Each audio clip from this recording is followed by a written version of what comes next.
So hello everyone, कैसे हो आप सभी। मैं हूं आपकी दोस्त, आपकी मेंटोर और आपकी educator CS Mehndi Toshniwal. Good afternoon everyone. कैसे हो आप सभी लोग।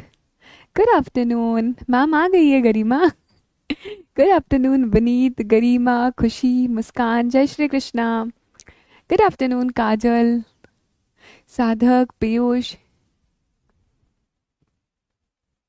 मैं अच्छी हूँ काजल, बिल्कुल बढ़िया हूँ। आई होप आप सभी भी अच्छे होंगे और एकदम मजे में होंगे। अच्छा, am I properly audible. Good afternoon Harshita. Good afternoon Tavishi. अच्छा, रिवीजन कर कर आए हो ना। राधे राधे कामिनी। Good afternoon Pankhuri. अच्छा, क्या आप सभी लोग रिवाइज कर कर आए हो चैप्टर नंबर 3। हाँ, हो सकता है थोड़ा सा हमें एक्स्ट्रा लगा होगा कि दीदी ऐसा लगा हमने बहुत ज़्यादा पढ़ लिया है, लेकिन I think once you have revised उसके बाद आपको चीज़ें नॉर्मल लग रही होगी, आपको प्रोसीजर यहाँ पर समझ आ रहा होगा, राइट। सो वही हमारे चैप्टर नंबर 3 का सेकेंड क्लास आज होने वाला है, सेकेंड पार्ट आज होने वाला है, that is memorandum and articles of association. और उसी का हम यहाँ पर ऑल्टरेशन पढ़ने वाले हैं, ठीक है। पहले क्या करने वाले हैं, हम रिकैप देखने वाले हैं हमारे लास्ट लेक्चर में जो हमने पढ़ा था। We have started with memorandum of association. जैसे ही मेमोरेंडम ऑफ एसोसिएशन आया, मुझे चैट बॉक्स में सभी को सेक्शन लिखते हुए चाहिए कि MOA का सेक्शन क्या है। MOA का सेक्शन है सेक्शन 2 क्लॉज 56। ये क्या बोलता था, memorandum means memorandum of association as originally framed and altered from time to time in pursuance of previous company law और this act. Memorandum of association एक फंडामेंटल डॉक्यूमेंट, एक charter document होता है हमारी कंपनी का। इसे हम कॉन्स्टिट्यूशन ऑफ द कंपनी भी बोल सकते हैं। We have then read the clauses of MOA and बच्चे बच्चे को पता है क्या मेमोरी टेक्निक थी हमारी क्लॉजेस ऑफ MOA की। नरोल्स करके हमने सारे के सारे क्लॉजेस देखे थे यहाँ पर, ठीक है। आफ्टर दैट हमने देखा कि अगर नेम क्लॉज ऑल्टर करना है तो कैसे ऑल्टर करोगे, नेम कैसा होना चाहिए, हमने एक एक करके सब कुछ पढ़ा था। The name should not be identical, नहीं होना चाहिए, ठीक है। Resemble to nearly with the name of an existing company, आपका नाम ऐसा नहीं होना चाहिए, आपके कंपनी के नाम में ऐसा कोई वर्ड या इंप्रेशन नहीं करना है जिससे हमें लगे ये कंपनी तो किसी भी वे में रिलेटेड है गवर्नमेंट से। आपके नाम में अगर रूल 8 वाले वर्ड्स है तो आपको अप्रूवल लेना है गवर्नमेंट से। नेम से पता चलता है आपकी कंपनी पब्लिक कंपनी है, आपकी कंपनी प्राइवेट कंपनी है। अच्छा, पब्लिक कंपनी है तो नाम के एंड में लिमिटेड आएगा, प्राइवेट कंपनी तो प्राइवेट लिमिटेड आएगा, OPC है तो OPC आने वाला है। आपका नाम रिजर्व हो जाता है अगर नई नई कंपनी इनकॉर्पोरेट हुई है, so your name will be reserve for a period of 20 days। अच्छा, अगर आपको आपकी एग्जिस्टिंग कंपनी का नाम चेंज करना है, ठीक है, तो उस केस में यहाँ पर नाम रिजर्व होता है हमारा 60 days के लिए। हमने रजिस्टर्ड ऑफिस क्लॉज में देखा है यहाँ पर कंपनी का स्टेट लिखा होता है कि द रजिस्टर्ड ऑफिस सिचुएटेड है। ऑब्जेक्ट क्लॉज में वी हैव सीन की कंपनी का पर्पस क्या है, ऑब्जेक्ट से बाहर जाकर काम किया, अल्ट्रा वायरस से वॉइड है। लाइबिलिटी क्लॉज में हमने देखा कंपनी की लाइबिलिटी कितनी है, कैपिटल कितने कैपिटल से कंपनी यहाँ पर स्टार्ट हुई है। लास्ट हमने सब्सक्रिप्शन क्लॉज देखा जहां पर सभी लोग एक डिक्लेरेशन पे साइन यहाँ पर करते हैं। क्या यहाँ तक रिकॉल करा हमने, बता दो एक बार जरा, क्या यहाँ तक रिकॉल कर पा रही हो।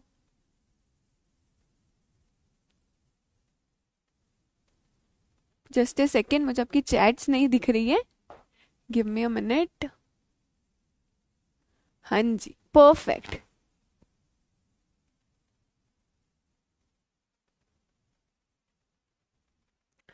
चलो, अच्छा जरा एक बार प्रोसीजर हम लोग ऑल्टरेशन का भी देख लेते हैं।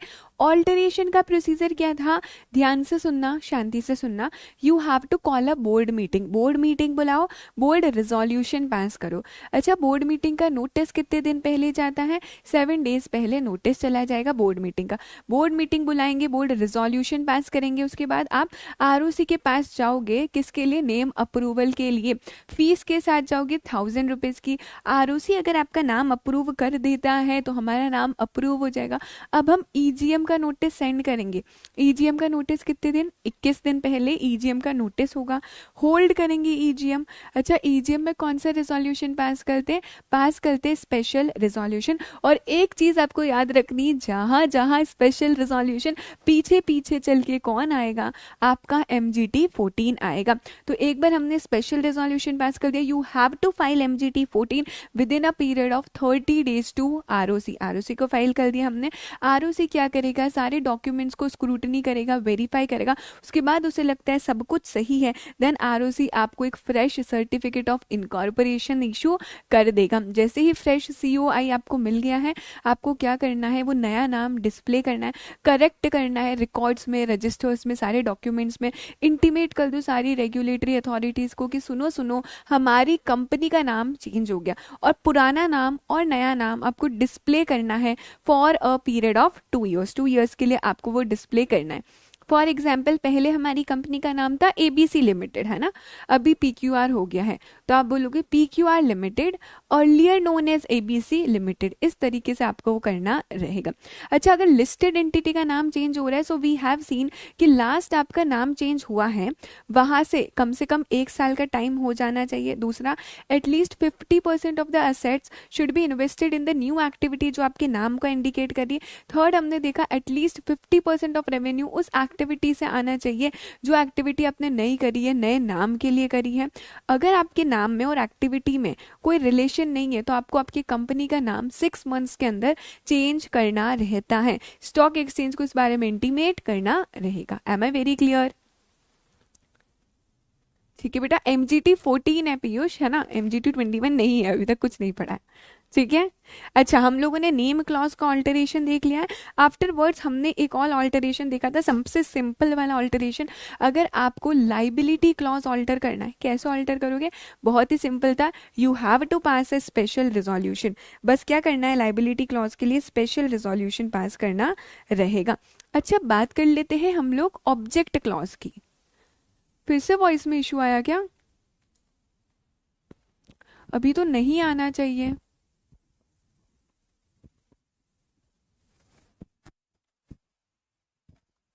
Is it okay? Is the voice okay? Garima, आपने मैसेज किया ना?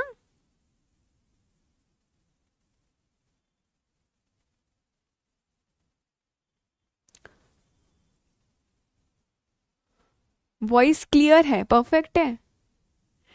नो बोल रहे हो, मेरे को कंफ्यूजन हो रहा है। Is the voice clear? Clear है तो क्लियर टाइप कर दो at least. Okay, perfect, thank you. Voice clear है, कोई इशू नहीं है ना? बेटा एक बार अपना कनेक्शन चेक कर लिया करो, ठीक है। अच्छा, ऑल्टरेशन ऑफ ऑब्जेक्ट क्लॉज में हमने देखा कंपनी अपना ऑब्जेक्ट चेंज करना चाह रही है। पहले हम क्या करने वाले थे, पहले हम मैन्युफैक्चरिंग करने वाले थे कार्स की, लेकिन अब हम हमारा ऑब्जेक्ट चेंज करके क्या करने वाले हैं, मेडिसिन बनाने वाले हैं। उस केस में अगर ऑब्जेक्ट चेंज करना है, क्या कंपनी कर सकती है? यस, कंपनी कर सकती है। You have to hold a board meeting. Board meeting बुलाओ, और बोर्ड मीटिंग बुला के क्या करेंगे, बोर्ड रिजोल्यूशन पास करेंगे। अच्छा, आप एक्स्ट्रा पॉइंट लिख सकते हो कि बोर्ड मीटिंग का नोटिस जाता है 7 डेज पहले। ईजीएम के लिए नोटिस भेजो 21 डेज पहले। ईजीएम बुलाओगे, ईजीएम में क्या करोगे, you have to pass a special resolution. वहां पर आपने स्पेशल रिजोल्यूशन पास कर दिया। अभी जहां जाए स्पेशल रिजोल्यूशन, पीछे पीछे चलकर कौन आएगा, MGT 14 फाइल करना है 30 डेज के अंदर अंदर from the date of passing special resolution to ROC। ठीक है। अभी इसमें एक पॉइंट था, अगर आपकी कंपनी ने पैसा रेज किया, if your company has raised money from public through prospectus, prospectus के थ्रू पैसा रेज किया, एंड यहाँ पर कंपनी के पास अनयूटिलाइज्ड मनी है और कंपनी अपना ऑब्जेक्ट चेंज करना चाह रही है, तो क्या, तो फिर आपको न्यूज़पेपर में एडवर्टीजमेंट देना है, एक इंग्लिश एक वर्नेक्यूलर। साथ ही साथ जो लोग सेटिस्फाइड नहीं है, यानी कि जो डिसेंटिंग शेयर होल्डर्स है, उनको आपको एग्जिट अपॉर्चुनिटी यहाँ पर देनी रहेगी, and by this way you can change your object. Am I very clear? And ये सभी हमने हमारे प्रीवियस लेक्चर में देखा। तो आज क्या पढ़ने वाले हैं, आज भी हम ऑल्टरेशन देखने वाले हैं दो और क्लॉजेस का, जो कि है हमारे ऑल्टरेशन ऑफ कैपिटल क्लॉज और ऑल्टरेशन ऑफ सिचुएशन क्लॉज।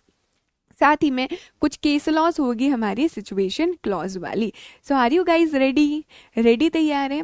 अच्छा, फर्स्ट लेक्चर आपको थोड़ा सा हैवी लगा था ना चैप्टर 3 पार्ट 1 का, बट अभी आपने मेरे साथ रिवाइज किया, आपने आपके घर पर एक बार खुद से रिवाइज किया होगा। So is it going now fine? अभी फाइन लग रहा है हमें? एक बार please give me a confirmation. देखो, you have to actively participate. अभी फाइन लग रहा है? अभी इट्स नॉट गोइंग हैवी? एकदम क्रिस्टल क्लियर है कुछ?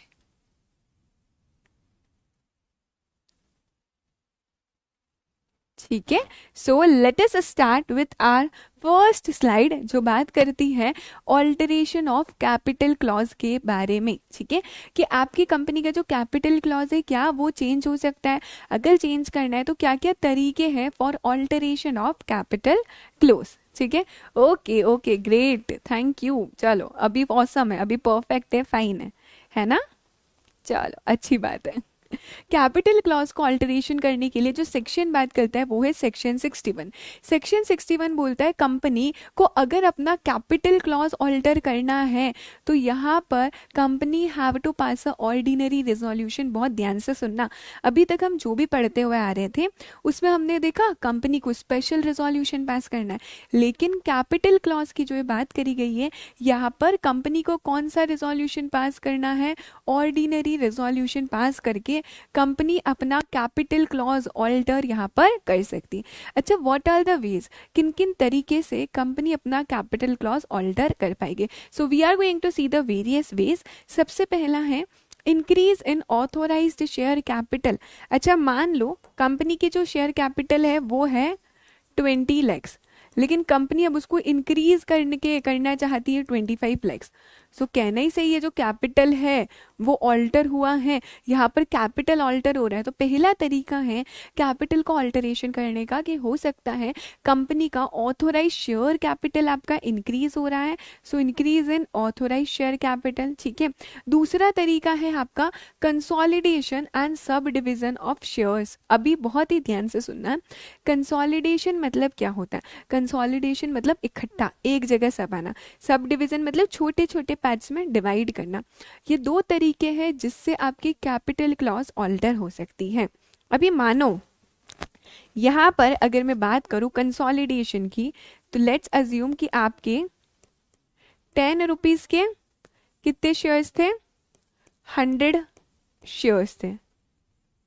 ठीक है,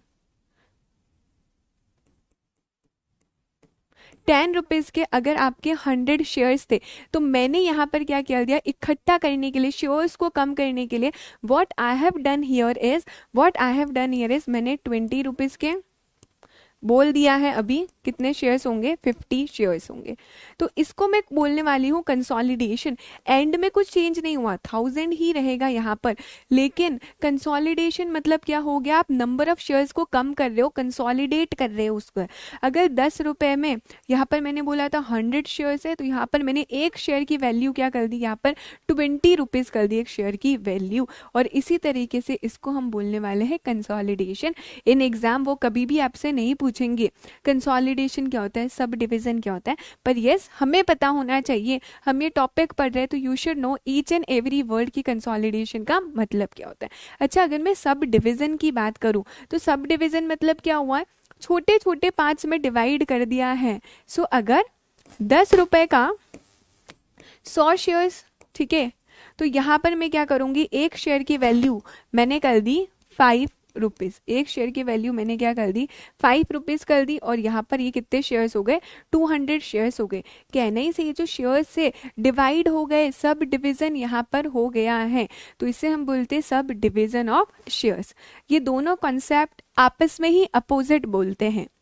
बेटा गौरव, स्पेशल रेजोल्यूशन मतलब होता है यहाँ पर 75% लोगों का अप्रूवल, और ऑर्डिनरी रेजोल्यूशन मतलब होता है 51% लोगों का अप्रूवल, मतलब मेजॉरिटी। सो ऑर्डिनरी रेजोल्यूशन मतलब 51% लोगों ने अप्रूव करा है, तो इसको हम बोलते हैं ऑर्डिनरी रेजोल्यूशन। ठीक है, क्या इस पार्ट में क्लियर है हमें?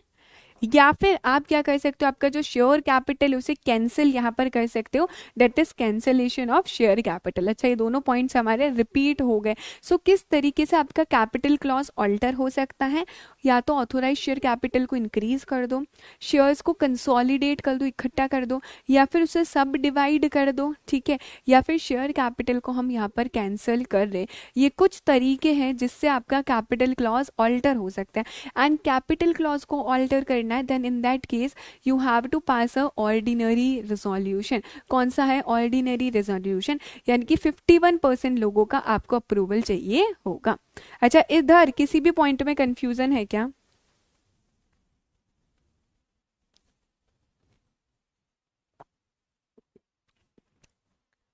क्या यहाँ तक क्लियर है?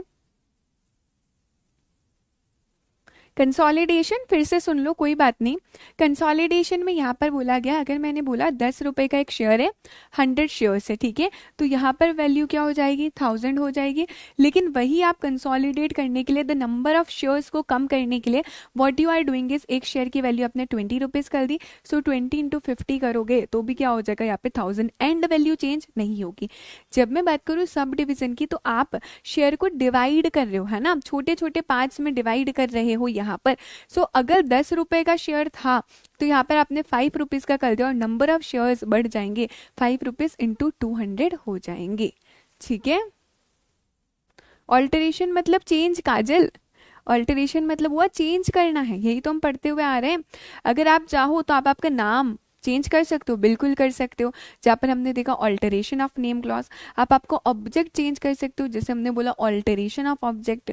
फिर हमने देखा आपकी लाइबिलिटी चेंज हो सकती है by passing special resolution, capital change हो सकती है, यहाँ पर कैपिटल क्लॉज भी ऑल्टर हो सकती है बाय पासिंग ऑर्डिनरी रेजोल्यूशन, ठीक है। कैंसिलेशन ऑफ शेयर कैपिटल है लास्ट पॉइंट, विच मीन्स जो बाकी का अनपेड अमाउंट ऑफ शेयर्स है, कभी कभी क्या करते हैं कंपनी उसको कैंसिल कर देती है, ठीक है। मान लो 10 रुपए का शेयर है, लोगों ने 8 रुपीज पे किया है, जो 2 रुपीज अनपेड है, कंपनी चाहे तो कभी कभी इस अनपेड अमाउंट को कैंसिल कर देती कि अब मत दो, अब देने की जरूरत नहीं है, तो उसे कैंसिलेशन ऑफ शेयर कैपिटल बोलते हैं। इसके बारे में और डिटेल में आप पढ़ोगे मेरे साथ शेयर एंड शेयर कैपिटल में, ठीक है। ये हमने तरीके देखे कि किस तरीके से आपकी कैपिटल क्लॉज चेंज होगी। टॉकिंग अबाउट द प्रोसीजर, क्या प्रोसीजर है यहाँ पर, अभी ध्यान से सुनना, यहाँ पर गलती से भी गलती मत करना। हम हर जगह एस आर पढ़ रहे हैं, यहाँ पर एस आर नहीं है, यहाँ पर ऑर्डिनरी रेजोल्यूशन है। सबसे पहले ध्यान रखना, आपके आर्टिकल्स में पावर होनी चाहिए दैट आप कैपिटल क्लॉज को यहाँ पर चेंज कर पाओ। बोर्ड मीटिंग करेंगे, बोर्ड रेजोल्यूशन पास करेंगे, हम फिर नोटिस भेजेंगे ईजीएम का। नोटिस किसको जाता है, मैड को जाता है, मेंबर्स को, ऑडिटर्स को, डायरेक्टर्स को। अच्छा, नोटिस कितने दिन पहले जाता है, at least 21 clear days before meeting, ठीक है। मीटिंग से एटलीस्ट 21 डेज पहले आपको नोटिस भेजना है, मीटिंग करनी है, और मीटिंग में कौन सा रेजोल्यूशन पास करना है, ऑर्डिनरी रेजोल्यूशन पास करना है। क्योंकि यहाँ पर आपका शेयर कैपिटल चेंज हो रहा था, इसके लिए जो फॉर्म है वो है फॉर्म SH7, ठीक है। जैसे ही रेजोल्यूशन यहाँ पर पास किया, ऑर्डिनरी रेजोल्यूशन, वहाँ से आपको 30 डेज के अंदर एक फॉर्म फाइल करना है, that is form SH7। Form SH7 आप फाइल करोगे 30 डेज के अंदर अंदर from the date of passing ordinary resolution. अच्छा, ऊपर एक पॉइंट हमने देखा, आर्टिकल्स के अंदर पावर होनी चाहिए कि आप आर्टिकल्स में लिखा हो कि आप कैपिटल क्लॉज को अल्टर कर सकते हो।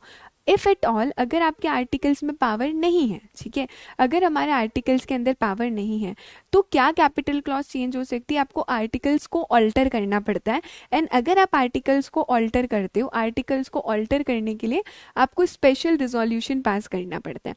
सो अगर ऐसा हुआ है तो फिर आपको MGT 14 फाइल करना पड़ेगा, अगर आपने स्पेशल रिजोल्यूशन पास किया है फॉर ऑल्टरेशन ऑफ आर्टिकल्स, ठीक है। एक बार इसको रीड कर लो, just give me a second, give it a read.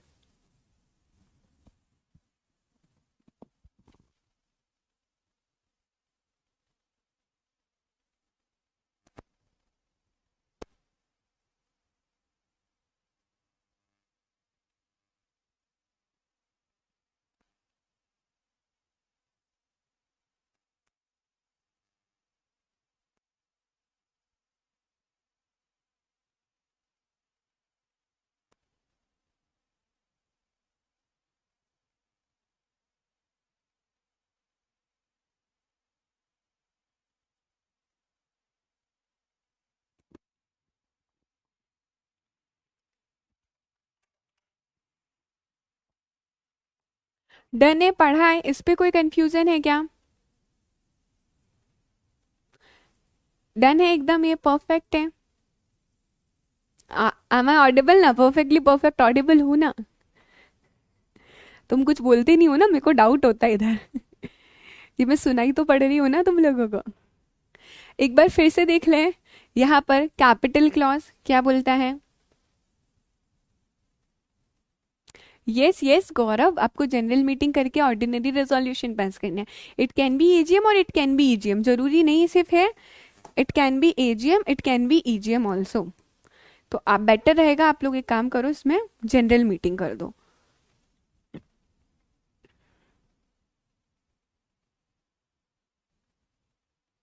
ठीक है, परफेक्ट। ठीक है, ऑल्टरेशन ऑफ कैपिटल क्लॉज के लिए बहुत सारे तरीके देखे हमने। Increase in authorise share capital, consolidation, sub division of shares, cancellation of share capital. Alteration का प्रोसेस क्या है? सबसे पहले देखो, इंश्योर करो कि आर्टिकल्स में पावर है to change the capital clause, hold board meeting, pass bold resolution, notice भेजो ईजीएम का 21 क्लियर डेज पहले। किसको भेजोगे? मेंबर्स को, ऑडिटर्स को, डायरेक्टर्स को। ठीक है, हमने नोटिस भेजा, जनरल मीटिंग करो और ऑर्डिनरी रेजोल्यूशन यहाँ पर पास करोगे। ऑर्डिनरी रेजोल्यूशन पास कर रहे हैं हम, यहाँ पे स्पेशल रेजोल्यूशन नहीं कर रहे। जैसे ही ऑर्डिनरी रेजोल्यूशन पास हुआ, क्योंकि कैपिटल क्लॉज ऑल्टर हुई है, कैपिटल क्लॉज को ऑल्टर करने के लिए एक फॉर्म होता है विच इज फॉर्म SH7।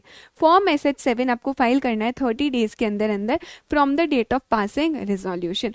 आपके दिमाग में एक चीज आएगी, दीदी यहाँ पर तो हमने SR पास किया ही नहीं, तो MGT 14 क्यों पास करना है? ठीक है, सुनो ध्यान से। MGT 14 तभी आपको फाइल करना है अगर आपने आर्टिकल्स में चेंज किया है। अगर आर्टिकल्स में चेंज हुआ है तो आपको MGT 14 फाइल करना है। यहाँ पर लिख रखा है MGT 14 if passed special resolution for alteration of articles. I hope I am very clear Garima, clear है ये पॉइंट? अभी बहुत ही प्यारे प्यारे से 4 केसेस हम देखने वाले हैं। अगर कंपनी का रजिस्टर्ड ऑफिस चेंज हो रहा है, तो कंपनी का रजिस्टर्ड ऑफिस चेंज हो रहा है। वी ऑल नो कि यहाँ पर स्टेट लिखा होता है कंपनी के MOA में कि कौन से स्टेट में आपकी कंपनी का रजिस्टर्ड ऑफिस है। सो 4 केसेस हम यहाँ पर देखने वाले हैं। अगर आपकी कंपनी का रजिस्टर्ड ऑफिस चेंज हो रहा है, बस लोकल लिमिट्स में चेंज हो रहा है, मान लो एक सोसाइटी से दूसरी सोसाइटी में जा रहा है, तो फिर क्या होगा? अगर आपकी यहाँ पर रजिस्टर्ड ऑफिस चेंज हो रहा है एक सिटी से दूसरी सिटी में, तो क्या प्रोसीजर है? थर्ड, एक यहाँ पर ROC से दूसरे ROC की जुरिस्डिक्शन में जा रहा है। एंड फोर्थ हम देखने वाले एक स्टेट से दूसरे स्टेट में जा रहा है। So what all should be the procedure? ये चारों केसेस एक एक करके मैं आपको बताने वाली हूँ। सो एकदम तैयार रहना। यहाँ पर आप चाहो तो शॉर्ट में लिख भी सकते हो, ठीक है? सो पहले मैं आपको केसेस बता देती हूँ चारों के चारों।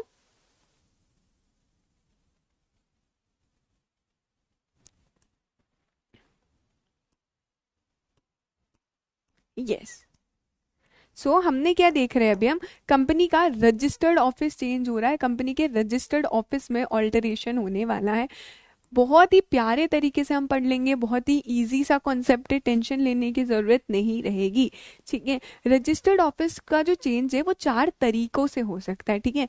देर आर 4 वेज जिससे आपकी कंपनी का रजिस्टर्ड ऑफिस चेंज हो सकता है। सबसे पहले मैंने क्या बोला? चेंज हो रहा है लोकल लिमिट्स के अंदर ही, है ना? लोकल लिमिट्स में चेंज हो रहा है। सेम सेम टाउन सिटी या विलेज में हो आपका, ये चेंज नहीं हो रहा है। टाउन सिटी और विलेज सेम है, बस लोकल लिमिट्स में चेंज हो रहा है। सो मैं आपको एग्जाम्पल के लिए बोल सकती हूँ ना, पहले एक लोकेलिटी थी, एक सोसाइटी थी, उससे आप दूसरी सोसाइटी में चेंज कर रहे हो। सो मैं एग्जाम्पल के लिए बोल देती हूँ, एक सोसाइटी से दूसरी सोसाइटी में जा रहे हो या दूसरी कॉलोनी में जा रहे हो, टाउन सिटी और विलेज हमारा एकदम सेम है। दूसरा केस क्या हो सकता है? यहाँ पर आप एक सिटी से दूसरे सिटी में जा रहे हो, ठीक है?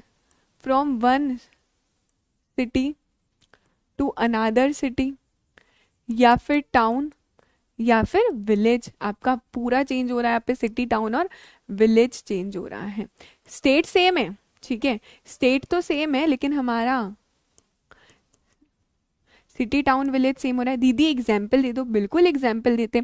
मान लो आप क्या कहाँ शिफ्ट हो रहे हो। फॉर एग्जाम्पल आपका रजिस्टर्ड ऑफिस शिफ्ट हो रहा है उदयपुर से जयपुर में। सो कहना ही से है, स्टेट तो सेम है राजस्थान, बट एक सिटी से दूसरे सिटी में शिफ्ट हो रहे हो। या फिर अगर मैं बात करूं तो आपका रजिस्टर्ड ऑफिस चेंज हो रहा है मुंबई से पुणे में। तो यस, हमारा यहाँ पर स्टेट सेम है बट सिटी डिफरेंट हो रही, एक तरीका ये होता है। थर्ड है आपका यहाँ पर आरओसी जो होता है, आरओसी का जुरिस्डिक्शन ही चेंज हो रहा है। एक आरओसी से आप दूसरे आरओसी के जुरिस्डिक्शन में जा रहे हो। एंड फोर्थ जो सबसे मेजर पार्ट प्ले करता है, that is one state to another. आपका स्टेट चेंज हो रहा है, एक स्टेट से दूसरा स्टेट में जा रहे हो सकता है आप महाराष्ट्र से कहाँ शिफ्ट हो रहे हो, महाराष्ट्र से बिहार शिफ्ट हो रहे हो, आपका रजिस्टर ऑफिस महाराष्ट्र से बिहार जा रहा है। So these are the 4 broad ways जहां पर आपका रजिस्टर्ड ऑफिस शिफ्ट हो सकता है। क्या ये चारों दिमाग में चार्ट गया क्या? एक तो क्या हो रहा है, लोकल लिमिट्स के अंदर चेंज हो रहा है, सेम सिटी टाउन विलेज में। दूसरे में हमने देखा आपके सिटी टाउन विलेज चेंज हो रहा है। थर्ड में एक आरओसी से दूसरे आरओसी में शिफ्ट हो रहा है। एंड फोर्थ तो आपका पूरा का पूरा स्टेट ही यहाँ पर चेंज हो रहा है। So talking about the initial two काफ़ी ज़्यादा इजी है, मतलब शुरू होते से ख़त्म हो जाएंगे, ऐसी वाली फीलिंग आपको आएगी यहाँ पर। ठीक है, अरे स्तुति डोंट वरी, एग्जाम्पल नहीं आपको सब कुछ बताऊंगी, लेकिन एक बार ब्रॉडली समझो, है ना। ओवरव्यू देख रहे हैं हम लोग, हम पूरा प्रोसीजर भी देखेंगे इसका डिटेल में। ठीक है, फिर भी आपने एग्जाम्पल बोला है तो समझ लो, आप पहले जयपुर वाले आरओसी के अंदर थे। ठीक है, आपका पूरा फाइलिंग्स वगैरह कहाँ होती थी, जयपुर वाले आरओसी में होती थी। अभी आपका आरओसी का जुरिस्डिक्शन चेंज हो रहा है, अब आप जयपुर वाले आरओसी में नहीं फाइलिंग्स कर रहे हो, अब आपकी जो फाइलिंग हो रही है वो दूसरे आरओसी में हो रही है, मुंबई वाले आरओसी में हो रही है। तो ये आपका इसका एग्जाम्पल है। ठीक है, अच्छा, talking about again first 2 parts, तो ध्यान रखना यहाँ पर कोई बड़ी बात नहीं है। आप एक कॉलोनी से दूसरे कॉलोनी में तो आपका आरओसी शिफ्ट हो रहा है, या एक बिल्डिंग से दूसरी बिल्डिंग में आपका आरओसी शिफ्ट हो रहा है। क्या ये इतनी बड़ी बात है? नहीं दीदी, इतनी बड़ी बात नहीं है। और क्योंकि ये इतनी बड़ी बात नहीं है, इसका प्रोसीजर भी बहुत सिंपल है। आपको क्या करना है, बोर्ड मीटिंग बुलानी है और बोर्ड रिजोल्यूशन पास करना है। बस बोर्ड रिजोल्यूशन पास किया आपने, इतना ही करना है। बोर्ड रिजोल्यूशन पास करके आपने यहाँ पर चेंज कर दिया है, ये आपका रजिस्टर्ड ऑफिस चेंज हुआ है, तो बस हमें आरओसी को बताना रहेगा और आरओसी को फॉर्म INC 22 फाइल करना रहेगा। जैसे ही चेंज हुआ है वहां से 30 डेज के अंदर अंदर you have to file a form INC 22। अभी ध्यान रखना, जब भी आप रजिस्टर्ड ऑफिस वाला प्रोविजन पढ़ोगे, जैसे हमने देखा ना, जहां जहां SR पीछे पीछे MGT 14 आता है, वैसे ही जब भी आप रजिस्टर्ड ऑफिस वाला प्रोविजन पढ़ने वाले हो, यहाँ पर एक फॉर्म 100% आएगा, दैट इज INC 22। क्योंकि हम आरओसी को इन्फॉर्म करते कि हे आरओसी सुनो, हमारी कंपनी का रजिस्टर्ड ऑफिस ना इस जगह हो गया है। सो यहाँ पर INC 22 आएगा। क्या ये क्लियर हुआ है? अच्छा, शॉर्ट में मैं तुम्हारे लिए लिख देती हूँ। सबसे पहले क्या है, होल्ड बोर्ड मीटिंग बुलाओ और उसमें पास करो board resolution. Hold board meeting and pass board resolution, ये पहला पॉइंट हमने कर दिया है। INC 22 एक फॉर्म होता है, उसके बाद आपको आरओसी को इंटीमेट करना है। So inform ROC, inform INC 22, form का नाम है ये, फॉर्म INC 22। क्यों INC 22 में बेसिकली आप बताते हो, ठीक है, INC 22 में बताते हो कि अभी आपकी रजिस्टर्ड ऑफिस की जगह क्या हो गई है, आरओसी आके उसे वेरीफाई कर सकता है। एंड थर्ड, बस यहाँ पर बोला गया it does not need alteration of MOA, यहाँ पर MOA को ऑल्टर करने की जरूरत नहीं है। क्या कोई समझदार बच्चा मुझे बता सकता है क्यों जरूरत नहीं है MOA के ऑल्टर करने की? Why there is no need to alter MOA, memorandum क्यों ऑल्टर नहीं कर रहे हैं हम? क्या कोई बता सकता है मुझे? सबसे सिंपल प्रोसीजर है, अरे एक बिल्डिंग से दूसरी बिल्डिंग में आरओसी शिफ्ट हो रहा है, बोर्ड मीटिंग बुलाओ, बोर्ड रिजोल्यूशन पास करो, यहाँ पर आपको फिर आपको रजिस्टर्ड ऑफिस चेंज हो रहा है तो आपको आरओसी को इंटीमेट करना है, in form number INC 22 30 days के अंदर अंदर आपको फाइल करना है और MOA को अल्टर करने की ज़रूरत नहीं है। तो अगर आपने ध्यान से सुना होगा, why there is no need to alteration of MOA, जब भी आप मेमोरेंडम ऑफ एसोसिएशन देखोगे किसी भी कंपनी का, तो रजिस्टर्ड ऑफिस क्लॉज में सिर्फ स्टेट मेंशन्ड होता है, वहां पर ये नहीं लिखा होता है, प्रॉपर एड्रेस नहीं लिखा होता है, वहां पर सिर्फ और सिर्फ स्टेट मेंशन्ड होता है। और क्योंकि सिर्फ स्टेट मेंशन्ड है, हमारा स्टेट तो चेंज ही नहीं हो रहा है, हम तो एक बिल्डिंग से दूसरी बिल्डिंग में जा रहे हैं, एक सोसाइटी से दूसरी सोसाइटी में जा रहे हैं, इसलिए यहाँ पर मेमोरेंडम को ऑल्टर करने की जरूरत नहीं है। Am I very clear? Can we go to the next part? कि अगर आप outside the local limits change कर रहे हो किसी भी सिटी, टाउन या विलेज के, बट स्टेट सेम है और आरओसी सेम है, कैन आई से यहाँ पर एक सिटी से दूसरी सिटी में जा रहे हो, एक टाउन से दूसरे टाउन में जा रहे हो, पर आपका स्टेट सेम है। जैसे कि मैंने बोला था कि हमारा आरओसी उदयपुर से जयपुर शिफ्ट हो रहा है, स्टेट सेम है, राजस्थान ही है, आरओसी भी सेम है, बस आप यहाँ पे सिटी चेंज कर रहे हो। तो उस केस में भी क्या है, बड़ा ही सिंपल सा प्रोसीजर है, यहाँ पर बोर्ड मीटिंग करो, बोर्ड रेजोल्यूशन पास करो। So hold board meeting, pass board resolution. अच्छा, सेकंड में क्या है, अभी आपको जनरल मीटिंग करनी है और स्पेशल रेजोल्यूशन पास करना है। सो यहाँ पर एक पॉइंट और मैं लिख देती हूँ, hold general meeting, pass special resolution. और जैसे ही स्पेशल रेजोल्यूशन पास हुआ है कंपनी में, दिमाग में आना चाहिए स्पेशल रेजोल्यूशन मतलब पीछे पीछे क्या आएगा, MGT 14 फाइल करना है आपको with in 30 days of passing resolution. MGT 14 file करना है विद इन 30 डेज। किसको फाइलिंग करते हैं बेटा, ये सब ROC को, ठीक है। अच्छा, लेकिन जब भी रजिस्टर्ड ऑफिस में कुछ भी चेंजेस आएगा, हमने क्या देखा, एक और फॉर्म फाइल होगा यहाँ पर, दैट इज INC 22। आपको साथ ही साथ INC 22 भी ROC को फाइल करना है, ROC को इंटीमेट करना है। जैसे ही आपका रजिस्टर्ड ऑफिस चेंज हुआ है, वैसे 30 डेज के अंदर अंदर you have to file form INC 22। क्या ये क्लियर है? इजी था, ये भी मैं मेंशन कर देती हूँ तुम्हारे चार्ट में।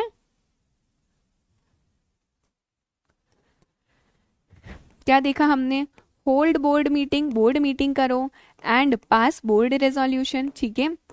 होल्ड जनरल मीटिंग, आप है ना यहाँ पर पॉइंट्स को एक्स्ट्रा कर सकते हो बेटा, डिपेंडिंग कि कितने मार्क का क्वेश्चन आते हैं। मान लो 3 मार्क्स का क्वेश्चन आया तो इतना सफिशिएंट है, लेकिन अगर बाय एनी चांस 5 मार्क का क्वेश्चन आता है, आपकी किस्मत बहुत अच्छी रहती, तो यहाँ पर आप कैसे एक्सटेंड करोगे। होल्ड जनरल मीटिंग से पहले आप लिख सकते हो, क्या चीज लिख सकते हो कि जनरल मीटिंग का नोटिस भेजो, ठीक है। Send notice of general meeting, किसको भेजते हैं हम, मैड को। नोटिस भेजो कितने दिन पहले, एटलीस्ट 21 डेज बिफोर मीटिंग। ये पॉइंट आप एक्स्ट्रा लिख सकते हो, ठीक है, डिपेंडिंग कि क्वेश्चन कितने मार्क्स का आया, एटलीस्ट 21 डेज बिफोर मीटिंग। फिर हम यहाँ पर करेंगे hold general meeting and pass SR special resolution pass करो। उसके बाद आपको क्या करना है, फाइल करना है MGT 14 within 30 days to ROC।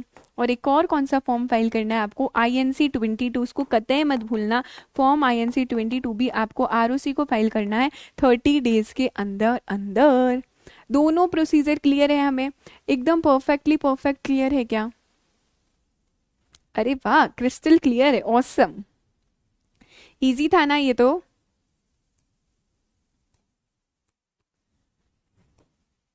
Easy था, यस गरिमा सिंह, एकदम अच्छा। नेक्स्ट देखने वाले हैं हम, जहाँ पर क्या हो रहा है, यहाँ पर चेंज तो हो रहा है, आपका स्टेट सेम है, लेकिन एक ROC के जुरिस्डिक्शन से आप दूसरे ROC के जुरिस्डिक्शन में जा रहे हो। यानी कि पहले तो आपको जयपुर वाले ROC पे आप सारी फाइलिंग करते थे, वही सब कुछ संभालता था, लेकिन अब आप इस ROC के जुरिस्डिक्शन में नहीं हो, आप दूसरे ROC के जुरिस्डिक्शन में जा रहे हो। फॉर एग्जाम्पल मुंबई के ROC में जा रहे हो, ठीक है। तो यहाँ पर क्या प्रोसीजर रहने वाला है, किस तरीके से ऑल्टरेशन होता है आपके रजिस्टर्ड ऑफिस क्लॉज का, क्लियर है?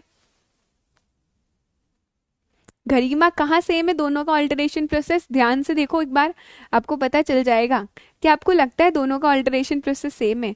फर्स्ट वाले में सिर्फ बोर्ड रेजोल्यूशन पास हुआ था, वहां पे जनरल मीटिंग कहाँ करी, SR कहाँ पास किया, लेकिन क्योंकि आपकी सिटी चेंज हो रहा है, टाउन या विलेज चेंज हो रहा है, तो हमने SR भी पास किया है। ध्यान रखने वाली बातें हैं बेटा, छोटी छोटी, ऐसे कंफ्यूज कैसे नहीं होंगे। चलो नेक्स्ट हम देख रहे हैं, एक ROC के जुरिस्डिक्शन से आप दूसरे ROC के जुरिस्डिक्शन में जा रहे हो। अभी ये कोई छोटी मोटी बात नहीं है, पहले जयपुर वाले ROC के जुरिस्डिक्शन में थे, अब तुम मुंबई वाले ROC के जुरिस्डिक्शन में जा रहे हो। इट इज नॉट छोटी मोटी बात, और जहाँ छोटी मोटी बात नहीं है, यहाँ पर पिक्चर में कौन आएगा, यहाँ पर पिक्चर में आने वाला है RD, क्योंकि आप एक आरओसी के जुरिस्डिक्शन से दूसरे आरओसी के जुरिस्डिक्शन में जा रहे हो, तो यहाँ पर आपको आरडी की अप्रूवल भी लेनी रहेगी, विच इज रीजनल डायरेक्टर की भी अप्रूवल लेनी रहेगी। पहले के प्रोसीजर सेम होंगे, यानी कि वो 3 पॉइंट हमेशा सेम होंगे। Hold board meeting, pass board resolution. आप एडिशनल बोल सकते हो कि बोर्ड मीटिंग का नोटिस जाता है 7 डेज पहले, ठीक है। फिर जनरल मीटिंग का नोटिस जाता है 21 क्लियर डेज पहले। मैड को नोटिस भेजो, जनरल मीटिंग करो, पास स्पेशल रेजोल्यूशन। अभी स्पेशल रेजोल्यूशन आया है यहाँ पर, so you have to file. क्या फाइल करना पड़ेगा आपको? MGT 14 फाइल करना पड़ेगा 30 डेज के अंदर, ठीक है। एंड फॉर्म INC 22 भी आपको फाइल करना रहेगा ROC को। डन है, यहाँ तक सेम प्रोसीजर पढ़ रहे हैं। बट बिकॉज ऑफ दैट यहाँ पर एक ROC के जुरिस्डिक्शन से आप दूसरे ROC के जुरिस्डिक्शन में जा रहे थे, सो यहाँ पर किसकी जरूरत होगी? हमें रीजनल डायरेक्टर की जरूरत होती है, रीजनल डायरेक्टर के अप्रूवल की जरूरत होगी। So in that case you have to take approval from the regional director. RD अपना ऑर्डर पास करेगा 30 डेज के अंदर अंदर। यहाँ पर आपको एक एप्लीकेशन भेजनी पड़ेगी। किसको एप्लीकेशन भेजोगे? रीजनल डायरेक्टर को। और रीजनल डायरेक्टर को ऑर्डर पास करना रहेगा 30 डेज में।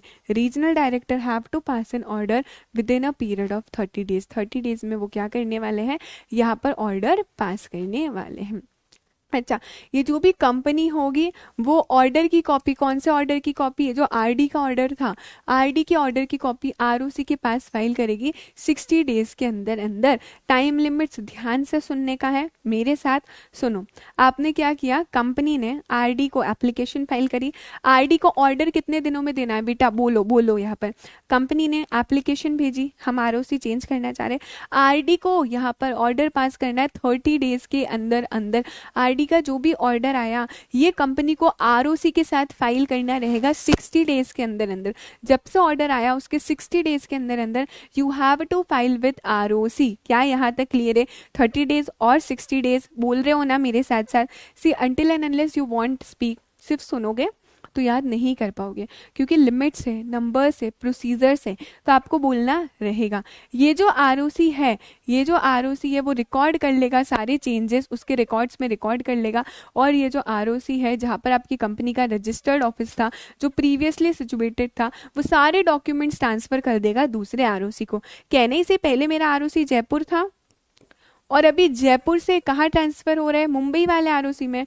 तो जयपुर वाले ROC के पास जितने भी सारे डॉक्यूमेंट्स थे, रिकॉर्ड्स थे, वो किधर ट्रांसफर करेगा? मुंबई वाले ROC में ट्रांसफर कर देगा। लास्ट में कंपनी फॉर्म INC 23 फाइल करेगा रीजनल डायरेक्टर के साथ अलॉन्ग विद द फीस और डॉक्यूमेंट्स जो भी हमने बोले हैं। हम RD के साथ एक फॉर्म और फाइल करने वाले हैं विच इज INC 23 फाइल करने वालेंगे। अच्छा, INC 23 ना अकेले नहीं जाएगा, INC 23 के साथ कुछ अटैचमेंट्स चाहेंगे। क्या अटैचमेंट चाहेंगे? जो आपने बोर्ड रेजोल्यूशन पास किया उसकी कॉपी, स्पेशल रेजोल्यूशन पास किया उसकी कॉपी। कुछ एक्स्ट्रा परेशान मत हो, हमने प्रोसीजर में ही देखा, तो बोर्ड रेजोल्यूशन की कॉपी, स्पेशल रेजोल्यूशन की कॉपी। एक डिक्लेरेशन जाएगा कि कंपनी ने कोई भी डिफॉल्ट नहीं किया है अपने वर्कमैन को पैसा देने में, या फिर क्रेडिटर्स के साथ भी कोई डिफॉल्ट नहीं किया है। क्रेडिटर्स का उन्होंने कंसेंट ले लिया है, कंसेंट यानी कि अप्रूवल ले लिया है, वो शिफ्ट कर रहे हैं पर उन्होंने यहाँ पर कंसेंट ले लिया है सभी क्रेडिटर्स का। साथ ही साथ एक कॉपी जाती है जिसमें आप chief secretary of the state को इंटीमेट करते हो कि हम यहाँ पे शिफ्ट कर रहे हैं आप हमारा ROC, और हमारे ROC शिफ्ट होने की वजह से किसी भी एम्प्लॉय का इंटरेस्ट इफेक्ट नहीं हो रहा है, उनके इंटरेस्ट पे एडवर्स इफेक्ट नहीं आ रहा है। क्योंकि समझने की कोशिश करनी होगी आप लोगों को। कौन सा वाला पॉइंट गरिमा? जरूर जरूर गौरव, ठीक है, पॉइंट बताओ गरिमा। देखो इजी है बेटा, कुछ है नहीं, ध्यान से सुनोगे समझोगे। यहाँ पे आई एम ट्राइंग कि मैं आपको एक एक पॉइंट याद करवाऊँ इन द क्लास इटसेल्फ ही। हमें ये पूरा प्रोसीजर है, ये स्टेप है, अभी आपको ऐसा ऐसा फॉलो करना पड़ेगा। इसमें हम इतना लॉजिक नहीं ढूंढ सकते because it is the procedure only. आपको प्रोसीजर समझना पड़ेगा। फिर भी I am trying my level best जिससे आपको क्या होगा, याद कर पाओगे। अगर आप मॉड्यूल में देखो ना, तो मॉड्यूल में तो इतना बड़ा वे में इतना इलेबरेट करके दे रखा है जिसकी कोई ज़रूरत ही नहीं है। है। और बच्चा कंफ्यूज हो जाता है देख के कि कौन सा वाला पॉइंट लिखना है, कौन सा वाला पॉइंट नहीं लिखना है। But for you all I have made these notes कि आप अगर इन नोट्स को, इसी प्रोसीजर को भी फॉलो करोगे, इट इज़ सफिशिएंट। इसके अलावा आपको कुछ एक्स्ट्रा करने की ज़रूरत ही नहीं है। अगर एग्जाम में क्वेश्चन पूछा जाता है क्या प्रोसीजर है, अगर एक आरओसी से दूसरे आरओसी में शिफ्ट हो रहा है, only and only you have to write this procedure, इससे आगे कुछ नहीं लिखना है ना। मॉड्यूल में बहुत ज़्यादा इलेबोरेट करके लिख रखा है, वो नीडेड ही नहीं है आप लोगों के लिए। ओके, मैं फिर इससे पूरा प्रोसीजर बता दूंगी, नो वरीज। लेकिन इस बार मुझे सारे के सारे बच्चों का कॉन्सेंट्रेशन इधर ही चाहिए, only and only here only. रहोगे ना, सभी का कंसंट्रेशन पक्का से इधर रहेगा। सो लेट अस स्टार्ट कि हमारा एक आरओसी के जुरिस्डिक्शन से दूसरे आरओसी के जुरिस्डिक्शन में जा रहा है, मतलब समझो जयपुर से मुंबई वाले आरओसी के पास जा रहे हैं। 3 पॉइंट सेम है, hold board meeting, pass board resolution, hold general meeting, pass special resolution, file MGT 14 और file INC 22 within 30 days to ROC. यहाँ तक एकदम सफिशिएंट है हमारा। सेकंड देखो, सेकंड पॉइंट क्या बोलता है, क्योंकि यहाँ पे एक आरओसी से दूसरे आरओसी के जुरिस्डिक्शन में जा रहे हो, यहाँ पर you have to take the approval from regional director. आपको RD की अप्रूवल लेनी पड़ेगी। अप्रूवल कौन लेगी, कंपनी अप्रूवल लेगी। कंपनी को यहाँ पे एप्लीकेशन भेजनी RD को कि हम यहाँ पर चेंज करना चाह रहे हैं। सो RD को रिप्लाई करना है 30 डेज के अंदर अंदर। यहाँ पर कंपनी एप्लीकेशन भेजेगी RD को, और RD को रिप्लाई कितने दिनों में करना है, RD को रिप्लाई करना है 30 डेज में। जैसे ही RD का ऑर्डर आया है, कंपनी इस ऑर्डर को किसको फाइल करने वाली, कंपनी इस ऑर्डर को फाइल करने वाली है ROC को। कितने दिनों में, 60 डेज में फाइल करने वाली है। समझा, मैं यहाँ पर कंपनी हूँ, कंपनी ने RD को एप्लीकेशन भेजी, RD को ऑर्डर 30 डेज में देना है। मेरे पास RD का ऑर्डर आ गया, अब मुझे ये RD का ऑर्डर भी तो बताना पड़ेगा ना ROC को कि ROC सुनो, RD ने अप्रूव कर दिया है। अभी मुझे ये ऑर्डर किसको बताना है, ROC को बताना है 60 डेज के अंदर अंदर। यहाँ तक क्लियर है, लिमिट समझी 30 डेज और 60 डेज वाली। ROC सिंपल सा उसका ऑर्डर रिकॉर्ड करेगा, सारे डॉक्यूमेंट्स पेपर्स अब इस ROC से दूसरे ROC को वो ट्रांसफर कर देगा। लास्ट में आप एक फॉर्म फाइल करते हो which is form INC 23 RD के साथ कुछ डॉक्यूमेंट्स के साथ आप ये फॉर्म फाइल करोगे। As simple as it is, इतना ज़्यादा सिंपल है ये। फिर भी आप सभी के लिए मैं अपने प्यारे प्यारे हाथों से एक प्यारा प्यारा सा चार्ट बना देती हूँ, क्योंकि मुझे पता है तुम लोगों के मन में तो आ ही रहा होगा दीदी इसका चार्ट बना दो ज़रा, तो इसका एक चार्ट बना देती हूँ। अगर एक ROC से दूसरे ROC शिफ्ट हो रहा है तो क्या प्रोसीजर रहने वाला है, तो ये हैंड रिटन चार्ट बना देती हूँ मैं आप लोगों के लिए, from one ROC to another ROC। ठीक है, सबसे पहला hold board meeting and pass board resolution. ठीक है, second hold general meeting and pass special resolution, मतलब 75% लोगों का अप्रूवल। थर्ड में हम क्या देखने वाले हैं, यहाँ पर आपको 2 फॉर्म फाइल करने रहेंगे। फाइल करना है आपको फॉर्म MGT 14 क्योंकि स्पेशल रेजोल्यूशन पास हुआ, और एक और फॉर्म INC 22 जहाँ पर हम बताएंगे कि हमारा रजिस्टर्ड ऑफिस का एड्रेस चेंज हो चुका है। फोर्थ में अभी ध्यान रखना, यहाँ पर मैं चार्ट बना के बता रही हूँ, कंपनी जो है, कंपनी को एक एप्लीकेशन भेजनी है। This company will send an application to regional director, RD को भेजेगी। RD को अपना ऑर्डर कितने दिनों में देना है, RD have to file its order, RD को अपना ऑर्डर देना है 30 डेज के अंदर अंदर, विद इन 30 डेज RD को ऑर्डर पास करना रहेगा। अभी RD का जो भी ऑर्डर आया है, RD का ये जो भी ऑर्डर आया है, कंपनी RD के ऑर्डर को किसको फाइल करेगी, कंपनी RD के ऑर्डर को फाइल करेगी रजिस्ट्रार ऑफ कंपनीज के साथ। लेकिन कितने दिनों में RD के ऑर्डर को ये फाइल करने वाली है, ये फाइल करने वाली है 60 डेज में, विद इन 60 डेज। जैसे ही ऑर्डर आया वहाँ से 60 डेज के अंदर अंदर उसको क्या करना है, RD का ऑर्डर ROC को फाइल करना रहेगा।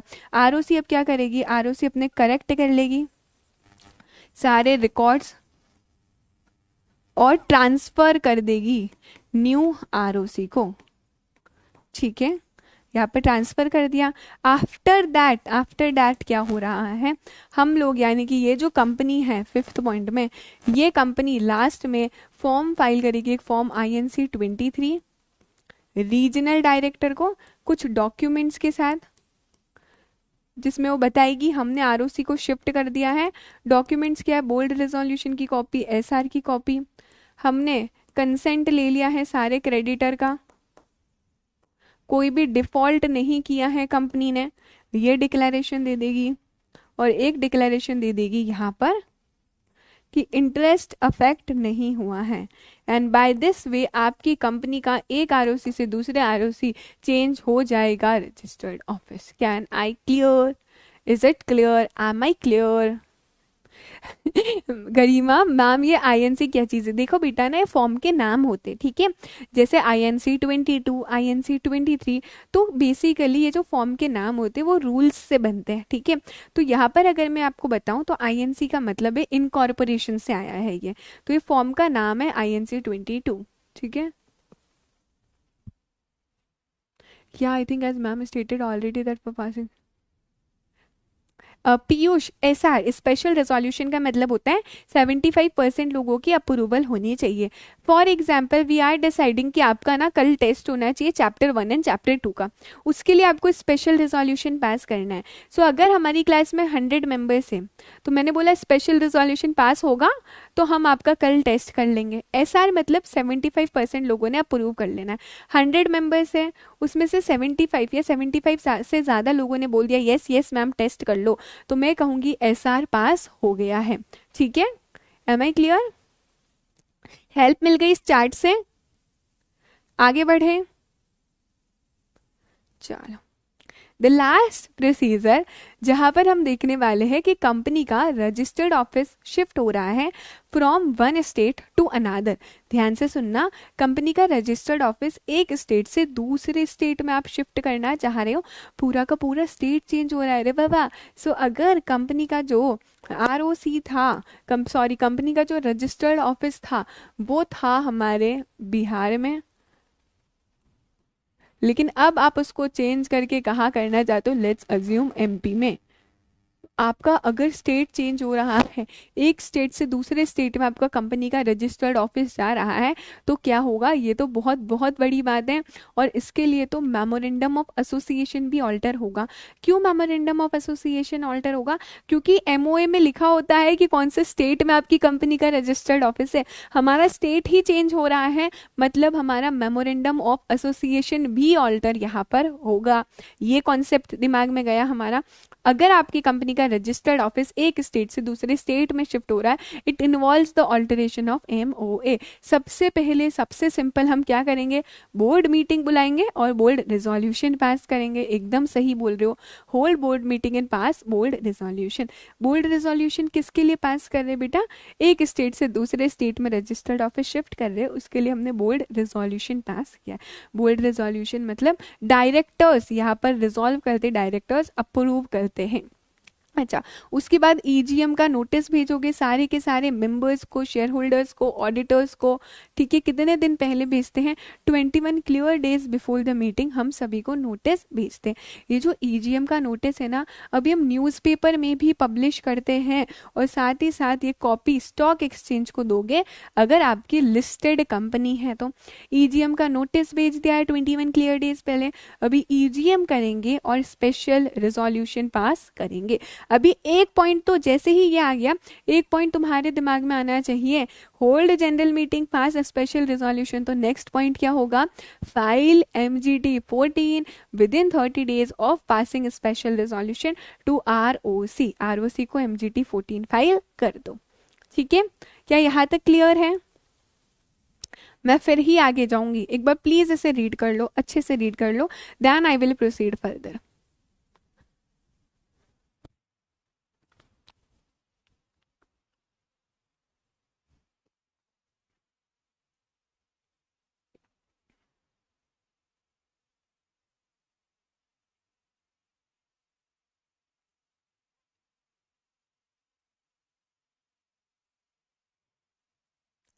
क्रिस्टल क्लियर है यहाँ तक?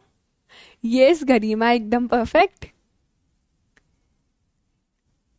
हाँ हाँ तविशी, डोंट वरी, है ना, आप लोगों के मन की बात मुझे सुनाई दे देती है, इसका भी चार्ट बना दूंगी, ठीक है। पर पढ़ तो लो एक बार, इसमें तो समझ लो। हैंड रिटन चार्ट आपको मिल जाएगा, इन्हीं नोट्स के साथ मिल जाएगा। एंड इफ़ यू वांट आप भी मेरे साथ चार्ट बना सकते हैं। मैं तो सभी को यही बोलती हूँ, सभी बच्चों को, कि आपको भी चार्ट बनाना रहेगा मेरे साथ। मैं यहाँ पर चार्ट बना रही हूँ तो मुझे देखने से अच्छा है कि चार्ट बना दो यहाँ पर, सो बेटर रहेगा कि आप भी चार्ट बनाओ, ठीक है। तो यहाँ तक हमें क्लियर हो गया कि यस MGT 14 फाइल होगा 30 डेज के अंदर अंदर फ्रॉम पासिंग स्पेशल रिजोल्यूशन। अभी यहाँ पर भी एक स्टेट से दूसरे स्टेट में चेंज हो रहा है आपका रजिस्टर्ड ऑफिस, ये भी बहुत बड़ी बात है। तो यहाँ पर भी रीजनल डायरेक्टर पिक्चर में आने वाला है, RD पिक्चर में आने वाला है। आपको क्या करना है, RD को एक फॉर्म फाइल करना है। कौन सा फॉर्म है, INC 23 RD को फाइल करना रहेगा, ठीक है। यहाँ पर टाइम लिमिट नहीं याद करोगे, it is also not necessary. तो जहाँ पर ज़रूरी नहीं होगा ना मैं बोल दिया करूँगी, ठीक है, कि ज़रूरी नहीं है यहाँ पर। सो आपको क्या करना है, INC 23 फाइल करना है RD को। RD को हमने INC 23 फाइल किया कुछ अटैचमेंट्स के साथ। अभी अटैचमेंट क्या है, बहुत ही सिंपल, जो हमने पहले देखे थे कि अगर अभी बोर्ड रेजोल्यूशन और स्पेशल रेजोल्यूशन पास किया तो उसकी कॉपी दे दो, ओके।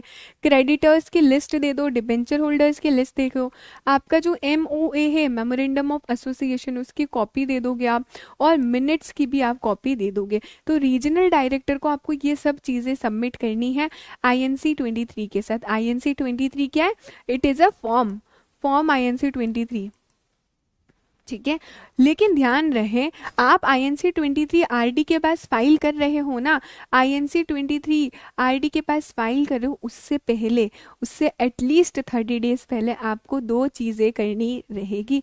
INC 23 हम फाइल कर रहे हैं, उससे पहले मिनिमम 30 डेज पहले आपको दो चीज़ें करनी रहेगी। सो मिनिमम 30 डेज पहले आपको क्या करना है, यहाँ पर एक नोटिस पब्लिश करना है इंग्लिश न्यूज़पेपर में और वर्नेक्यूलर न्यूज़पेपर में। साथ ही साथ इंडिविजुअल नोटिस देना है हर एक डिबेंचर होल्डर को, डिपॉजिटर को, क्रेडिटर को, जिसमें हम बताएंगे कि कोई भी पर्सन अगर उसका इंटरेस्ट इफेक्ट हो रहा है, तुम समझो एक स्टेट से दूसरे स्टेट में कंपनी का रजिस्टर्ड ऑफिस शिफ्ट हो रहा है, तो अगर किसी भी क्रेडिटर का, डिबेंचर होल्डर का, डिपॉजिटर का इंटरेस्ट यहाँ पर अफेक्ट हो रहा है, तो हम उसको अपॉर्चुनिटी देंगे। तुम चाहो तो अपोज कर सकते हो, तुम चाहो तो बोल सकते हो कि नहीं हम नहीं चाहते ऐसा हो, तुम चाहो तो ऑब्जेक्शन रेज कर सकते हो। तो यहाँ पर उनके पास अपॉर्चुनिटी है टू अपोज, और उनको अपोज करके अपना ऑब्जेक्शन RD को देना रहेगा 21 डेज के अंदर अंदर। क्या यहाँ तक मैं फिर से समझाऊं? अच्छा, मिनट्स मतलब पूछ रहे हो बेटा, मिनट्स मतलब होता है समरी ऑफ द मीटिंग, है ना। आपकी मीटिंग में जो भी बात हुई है, जो भी प्रोसीडिंग्स हुआ है, उसका समरी बनता है, summary of the proceedings of meeting, summary of proceedings of meeting. आप चाहो तो उसे लिख सकते हो, ठीक है। ओके पीयूष आनंद, एक बार फिर से देख लेंगे हम पूरा। सबसे पहले हमने क्या किया, बोर्ड मीटिंग करी, बोर्ड रेजोल्यूशन पास किया, जनरल मीटिंग का नोटिस दिया सबको 21 क्लियर डेज पहले, जनरल मीटिंग करी, स्पेशल रेजोल्यूशन पास किया, स्पेशल रेजोल्यूशन पास किया तो MGT 14 फाइल किया 30 डेज के अंदर अंदर। फिर हमने RD के पास INC 23 फाइल किया है कुछ अटैचमेंट्स के साथ, MOA की कॉपी, ठीक है, मीटिंग हुई थी ना उसका मिनट्स की कॉपी चाहिए, बोर्ड रेजोल्यूशन और स्पेशल रेजोल्यूशन की कॉपी, क्रेडिटर्स और डिबेंचर होल्डर्स की, ठीक है। लेकिन बोला आप INC 23 फाइल कर रहे हो RD को, उससे एटलीस्ट 30 डेज पहले, उससे एटलीस्ट 30 डेज पहले ध्यान रखना कि आपने नोटिस पब्लिश कर दिया है इंग्लिश न्यूज़पेपर में, वर्नेक्यूलर न्यूज़पेपर में, साथ ही साथ अपने इंडिविजुअल नोटिस भी दे दिया होना चाहिए सभी क्रेडिटर्स को, डिबेंचर होल्डर को, डिपॉजिटर्स को, कि अगर किसी का इंटरेस्ट इफेक्ट हो रहा है तो वो चाहे तो इसे अपोज कर सकता है, वो चाहे तो ऑब्जेक्ट कर सकता है इस एप्लीकेशन को, ठीक है। अच्छा, मान लो कोई भी ऑब्जेक्शन नहीं आया है, हमने बोला था ना आप चाहो तो अपोज कर सकते हो, आप चाहो तो ऑब्जेक्ट कर सकते हो।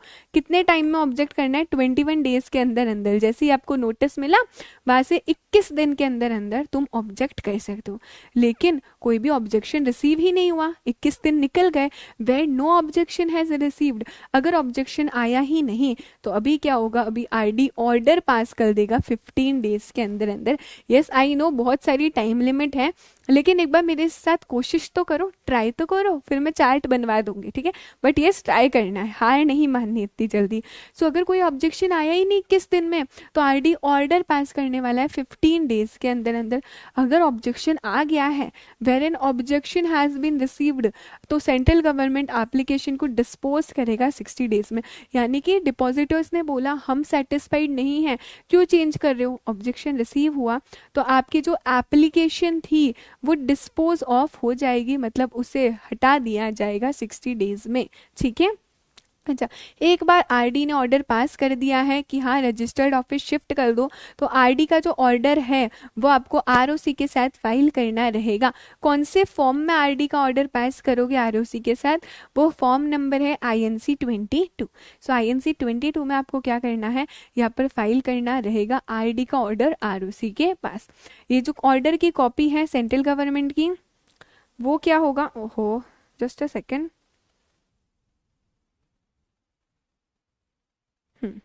आरडी के ऑर्डर की जो सर्टिफाइड कॉपी है आपकी आरडी की, वो आपको फाइल करनी है आरओसी के साथ, और वो भी कितने दिनों में, 30 डेज के अंदर अंदर फाइल करनी रहेगी। अच्छा, वर्नेक्युलर मतलब पूछ रहा है बेटा एक बच्चा, आर्यन ठाकुर, वर्नेक्युलर मतलब होता है जो रीजनल लैंग्वेज है उस न्यूज़पेपर में। फॉर एग्जाम्पल महाराष्ट्र है तो मराठी न्यूज़पेपर में भी नोटिस भेजना है, गुजरात है तो गुजराती न्यूज़पेपर में भी नोटिस भेजना है। दैट इज उस एरिया का, उस रीजन का जो रीजनल लैंग्वेज है उसमें, ये मैंने बताया है आपको, है ना, ठीक है। एक बार ही पूरा procedure, do you want me to repeat, पूरा का पूरा प्रोसीजर रिपीट कर लूं, लेकिन मैं नहीं करूंगी अकेले, until and unless you want. तो साथ में रिपीट करें, मिलकर रिपीट करते हैं, कोशिश करो जितना हो पा रहा है, 50%, 60%, 70%, ठीक है, पूरा रिपीट करेंगे। सबसे पहला, अगर एक स्टेट से दूसरे स्टेट में शिफ्ट हो रहा है, you will hold board meeting, pass board resolution, ठीक है। ईजीएम का नोटिस भेजेंगे हम लोग मैड को 21 क्लियर डेज पहले, होल्ड करेंगे ईजीएम, पास करेंगे स्पेशल रिजोल्यूशन यहाँ पर, ठीक है। उसके बाद आपको क्या करना है, जहाँ जहाँ स्पेशल रिजोल्यूशन है, you will file MGT 14 within 30 days to ROC. ROC को क्या करना है, आपको MGT 14 फाइल करना है। उसके बाद हम एक फॉर्म INC 23 फाइल करेंगे आरडी को 4 अटैचमेंट के साथ। बेटा बोलना है ना, चुप नहीं रहना है, चैट नहीं करनी, but you have to speak, क्योंकि लिखना अल्टीमेटली आपको है। अगर आप चाहते हो कि अच्छे से याद इस क्लास में हो जाए, एक्स्ट्रा एफर्ट्स बाद में नहीं लो, तो आपको बोलना है। फॉर्म INC 23 फाइल कर दो आप रीजनल डायरेक्टर के पास 4 अटैचमेंट्स के साथ, है ना। क्या अटैचमेंट्स है, copy of board resolution, special resolution, minutes की copy, copy of memorandum of association, list of creditors और लिस्ट ऑफ डिबेंचर्स। ये INC 23 हमने आरडी को फाइल कर दिया। INC 23 आरडी को फाइल करो, उससे एटलीस्ट कितने दिन पहले, एटलीस्ट 30 डेज पहले you have to publish a notice in the newspaper, एक इंग्लिश न्यूज़पेपर में, एक वर्नेक्युलर न्यूज़पेपर में। साथ ही साथ एक इंडिविजुअल नोटिस भेजना है सारे डिबेंचर होल्डर्स को, डिपॉजिटर्स को और क्रेडिटर्स को, टू अपोज द एप्लीकेशन। अगर उन्हें एप्लीकेशन अपोज करनी है तो वो अपोज कर सकते हैं, ठीक है, ऑब्जेक्ट कर सकते हैं। क्या टाइम है, कितने टाइम में ऑब्जेक्ट कर सकते हैं, 21 डेज के अंदर। जैसे ही उनको नोटिस मिला है वहां से 21 दिन के अंदर वो चाहे तो ऑब्जेक्शन रेज कर सकते हैं। 2 केसेस होंगे, या तो ऑब्जेक्शन नहीं आया या ऑब्जेक्शन आया। Where no objection has received, कोई ऑब्जेक्शन ही नहीं आया है, तो यहाँ पे ऑर्डर पास कर लिया जाएगा 15 डेज में। अगर ऑब्जेक्शन आया है तो सेंट्रल गवर्नमेंट डिस्पोज कर देगा आपकी एप्लीकेशन को 60 डेज के अंदर अंदर। यहाँ पर एक बात ध्यान रखना है, जहाँ पर भी CG बोला गया दैट ओनली मीन्स RD, क्योंकि CG की पावर डेलीगेट हो चुकी है RD को। अभी RD ऑर्डर पास करेगा कि ठीक है तुम्हारा रजिस्टर्ड ऑफिस शिफ्ट हो गया। आरडी का जो ऑर्डर है, आरडी के ऑर्डर की कॉपी आपको फाइल करनी है आरओसी के साथ फॉर्म INC 22 में। एंड लास्टली आप क्या करने वाले हो, सेंट्रल गवर्नमेंट के ऑर्डर की कॉपी जो है वो भी फाइल कर दोगे आप फॉर्म INC 28 में आरओसी को 30 दिन के अंदर अंदर। अच्छा, लेट मी नो कितना परसेंट याद हो रहा है, कितना परसेंट अभी ये कॉन्सेप्ट को रिकॉल कर पाओ, सिर्फ ये वाला कॉन्सेप्ट। 50, 60, 80, 90 या उससे ज्यादा, कितना परसेंट लगा कि हाँ दीदी थोड़ा बहुत तो हम कर पा रहे हैं। अच्छा, forms again I am saying बहुत ज़्यादा इंपॉर्टेंट तो नहीं, लेकिन हाँ याद करोगे तो बेटर रहेगा। यहाँ पर कुछ एक्स्ट्रा फॉर्म्स नहीं है, INC 23 हमने पहले भी पढ़ा, इधर भी है। एक फॉर्म हम MGT 14 शुरू से पढ़ते हुए आ रहे हैं, ठीक है। यहाँ पर दो फॉर्म्स एक्स्ट्रा आपने देखे होंगे, INC 22 और INC 20, ठीक है। इजीली याद हो जाता है तो ठीक है, अदरवाइज नॉर्मल भी लिखोगे तो भी चलेगा। ओहो 80, 99 हर्ष, अरे वाह। 60, 80, 70, ग्रेट, ऑसम। अगर हमें मोर देन 50% याद हो रहा है बहुत अच्छी बात है। 90, 72, 80, 88, 75, अरे वाह वाह, ग्रेट। चलो, it's great score. So do you want me to make a chart of this also? हाँ, मना तो तुम करोगे नहीं, है ना? दीदी बना दो यार आप। चलो, आपने बोला और हमने बनाया। सो अगर हमारी कंपनी का रजिस्टर्ड ऑफिस शिफ्ट हो रहा है, कहाँ शिफ्ट हो रहा है registered office? From one state to another, एक स्टेट से ना दूसरे स्टेट में आपकी कंपनी का रजिस्टर्ड ऑफिस शिफ्ट हो रहा है। आज हम लोग लास्ट में कुछ क्वेश्चंस भी देखने वाले हैं कि कैसे पास्ट ईयर एग्जाम में क्वेश्चंस पूछे जाते हैं। सो इफ टाइम परमिट्स मैं आपको क्वेश्चंस भी बता दूंगी। चलो लिखो लिखो लिखो फटाफट, एक कॉपी और एक पेन लाने को बोलती हूँ ना मैं हर लेक्चर में, तो लिखना है, क्योंकि ये ई नोट्स में आपको नहीं मिलेगा, ठीक है। तो ये चीज you have to write down. ये जो एक्स्ट्रा मैं क्लास में लिखवा रही हूँ ये आपको लिखना रहेगा। सबसे पहला, hold board meeting and pass board resolution. Second, hold general meeting and pass special resolution. अच्छा, स्पेशल रेजोल्यूशन आया है तो कौन सा फॉर्म फाइल करना है? File form MGT 14 within 30 days.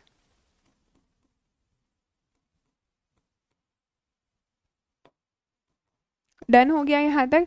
उसके बाद क्या करना है आपको? फाइल करना है फॉर्म INC 23। फॉर्म INC 23 किसको फाइल कर रहे हो? फॉर्म INC 23 रीजनल डायरेक्टर को, to regional director with attachment. INC 23 के साथ ना कुछ अटैचमेंट्स भी जाते हैं। क्या अटैचमेंट जाते हैं? Plus attachment. किस किस की कॉपी जाएगी? कॉपी ऑफ MOA, ठीक है। कॉपी ऑफ मिनट्स, मिनट्स मतलब समरी ऑफ द मीटिंग, वो सब लिखा होता है उसमें, ठीक है। Copy of board resolution and special resolution, and last हमारा लिस्ट जाएगा क्रेडिटर्स का और डिबेंचर होल्डर्स का।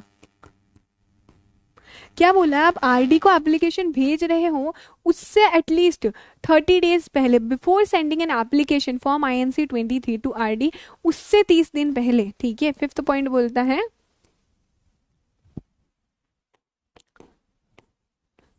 Before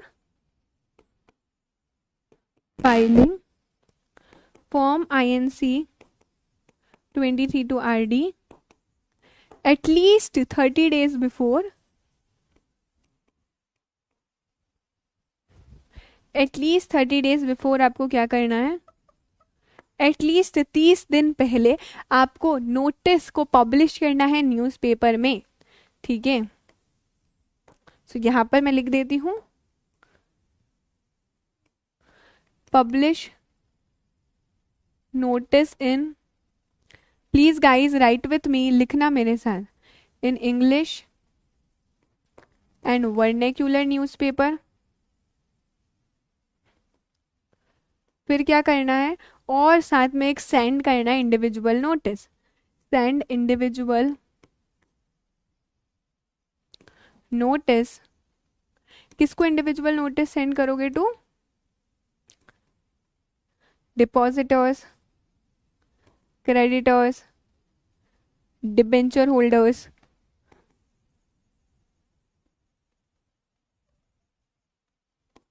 to oppose the application, है ना। अगर वो चाहे तो एप्लीकेशन को अपोज कर सकते हैं, लेकिन कितने दिनों में अपोज कर सकते हैं? विद इन 21 डेज आप इसे अपोज कर सकते हो। देखो, अगर आप मेरे साथ लिखोगे, अपने हाथ से लिखोगे, तो वो चीज़ें ज़्यादा याद रहेगी आपको। तो आप चाहो तो इसको एप्लीकेशन को अपोज कर सकते हो 21 डेज में।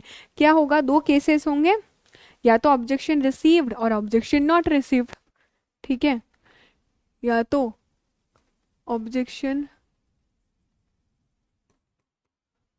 रिसीव्ड और ऑब्जेक्शन नॉट रिसीव्ड।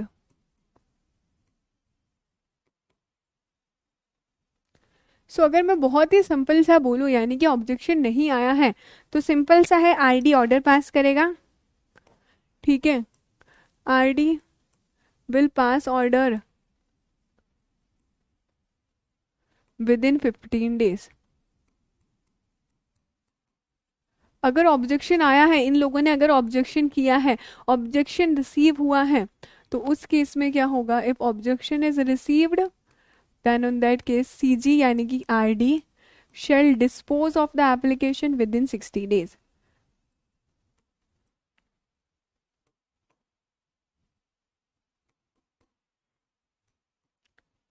ठीक है, नेक्स्ट ये है कि अगर आरडी ने, कौन सा नंबर है हमारा, जस्ट लाइक फिफ्थ सिक्स्थ, ठीक है, सेवेंथ बोलता है, if RD has passed order for shifting, ठीक है, so file the order of RD which is in form INC 22 to ROC। ROC को क्या करो, आरडी का ऑर्डर यहाँ पर फाइल कर दोगे आप, ठीक है। एंड लास्टली सेंट्रल गवर्नमेंट का ऑर्डर फॉर्म INC 28 में ROC को फाइल करना है with in 30 days। That is it. क्या अब मजा आ गया बच्चा लोग?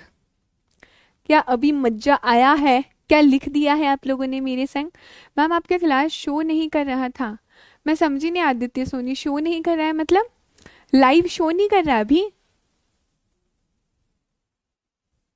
ऐसा गौरव ऑब्जेक्शन का कोई क्राइटेरिया मेंशन नहीं कि कितना परसेंटेज होना जरूरी है, ठीक है।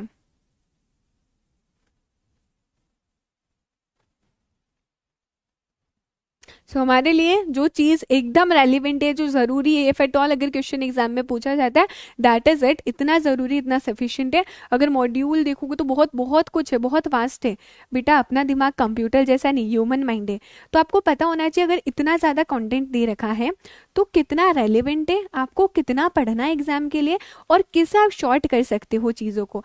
एट द एंड हम ये नहीं चाहते ना कि इतना का इतना याद कर पाओ। कितने सारे सब्जेक्ट है, मॉड्यूल 1000 पेजेस का है, आपको पता ही नहीं, अगर आप सब पढ़ने जाओगे तो फिर हो गया है ना। तो आपको ध्यान रखना है इतने सारे कंटेंट को कैसे शॉर्ट और समराइज्ड वे में आप नोट्स बना के उसे याद कर सकते हो, ठीक है, उसे पढ़ सकते हो, उसे समझ सकते हो, क्योंकि एंड टाइम पे जो काम आएगा वो यही नोट्स आपके काम आएंगे, ठीक है। आप चाहो तो मॉड्यूल की एक बार रीडिंग कर लो, लेकिन जो मेन चीज होगी, जो हाईलाइट्स होंगे, जो की पॉइंट्स होंगे, वही याद रह सकते हैं हमारी ह्यूमन माइंड में। मोबाइल में शो नहीं कर रहा है तो ओके, मैं IT टीम से बात करती हूँ इस चीज़ के रिगार्डिंग, है ना। ये डेज कंफ्यूजिंग है गरिमा, पर बार बार करोगे तो हो जाएगा, है ना, नॉट अ बिग डील। चलो अभी केस लॉ पे चले जाते हैं। सो फाइनली मैं ये कह सकती हूँ कि जिसका आपको बेसब्री से इंतजार था, ये ऑल्टरेशन वाले प्रोसीजर्स वो खत्म हो चुके हैं। अभी हम कुछ केस लॉज देखते हैं रिलेटेड टू रजिस्टर्ड ऑफिस। अच्छा, ये जो केस है ये उषा बेल्टन वाला केस है। ये केस बोलता क्या है, अच्छा मैं बताऊं उससे पहले I want you all to read, to give it a try कि तुम्हारे अकॉर्डिंग ये केस क्या बोल रहा है, ठीक है। पढ़ो और मुझे बताओ conclusion.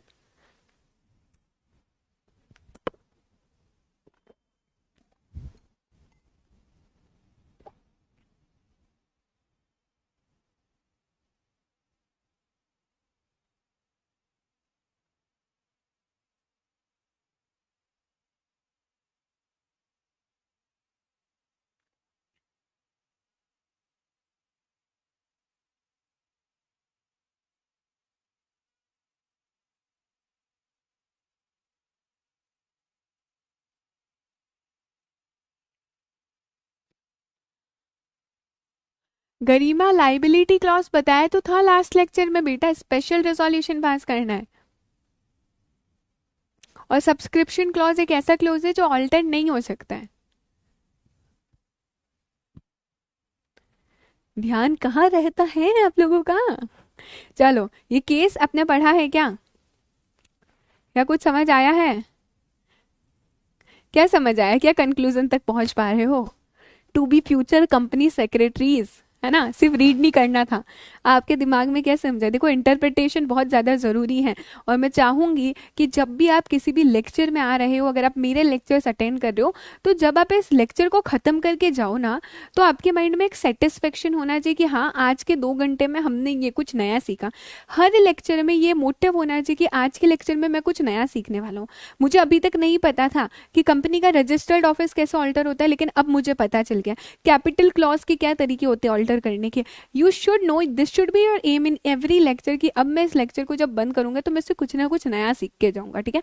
And this is my am also कि अगर आप यहाँ पर आ रहे हो, अगर आप आपका टाइम दे रहे हो, अगर आप आपका ट्रस्ट दे रहे हो, तो मैं आपको हर एक वो चीज़ सिखाऊंगी which is important for your exam point of view, for your conceptual and for your life also, ठीक है। अच्छा, company can not shift as the government has a condition, Sanjay बोल रहा है, okay. Bihar refuse the company to shift, okay Manya, ठीक है। चलो ठीक है, थोड़ा थोड़ा। सबसे पहले तो very good, you have give it a try, बहुत बड़ी बात है। I mean the government refuse to shift the company, बिल्कुल गवर्नमेंट ने रिफ्यूज़ किया था। मैम रजिस्टर्ड ऑफिस चेंज नहीं करना इस कंडीशन पे गवर्नमेंट ने उसे अलाउ किया है, ठीक है गौरव। सो सबसे पहले तो आप लोगों ने ट्राई किया, that is the best thing that you have participated. क्योंकि बहुत सारे बच्चे तो है, लेकिन बच्चे ट्राई करने से पहले ही डरते हैं।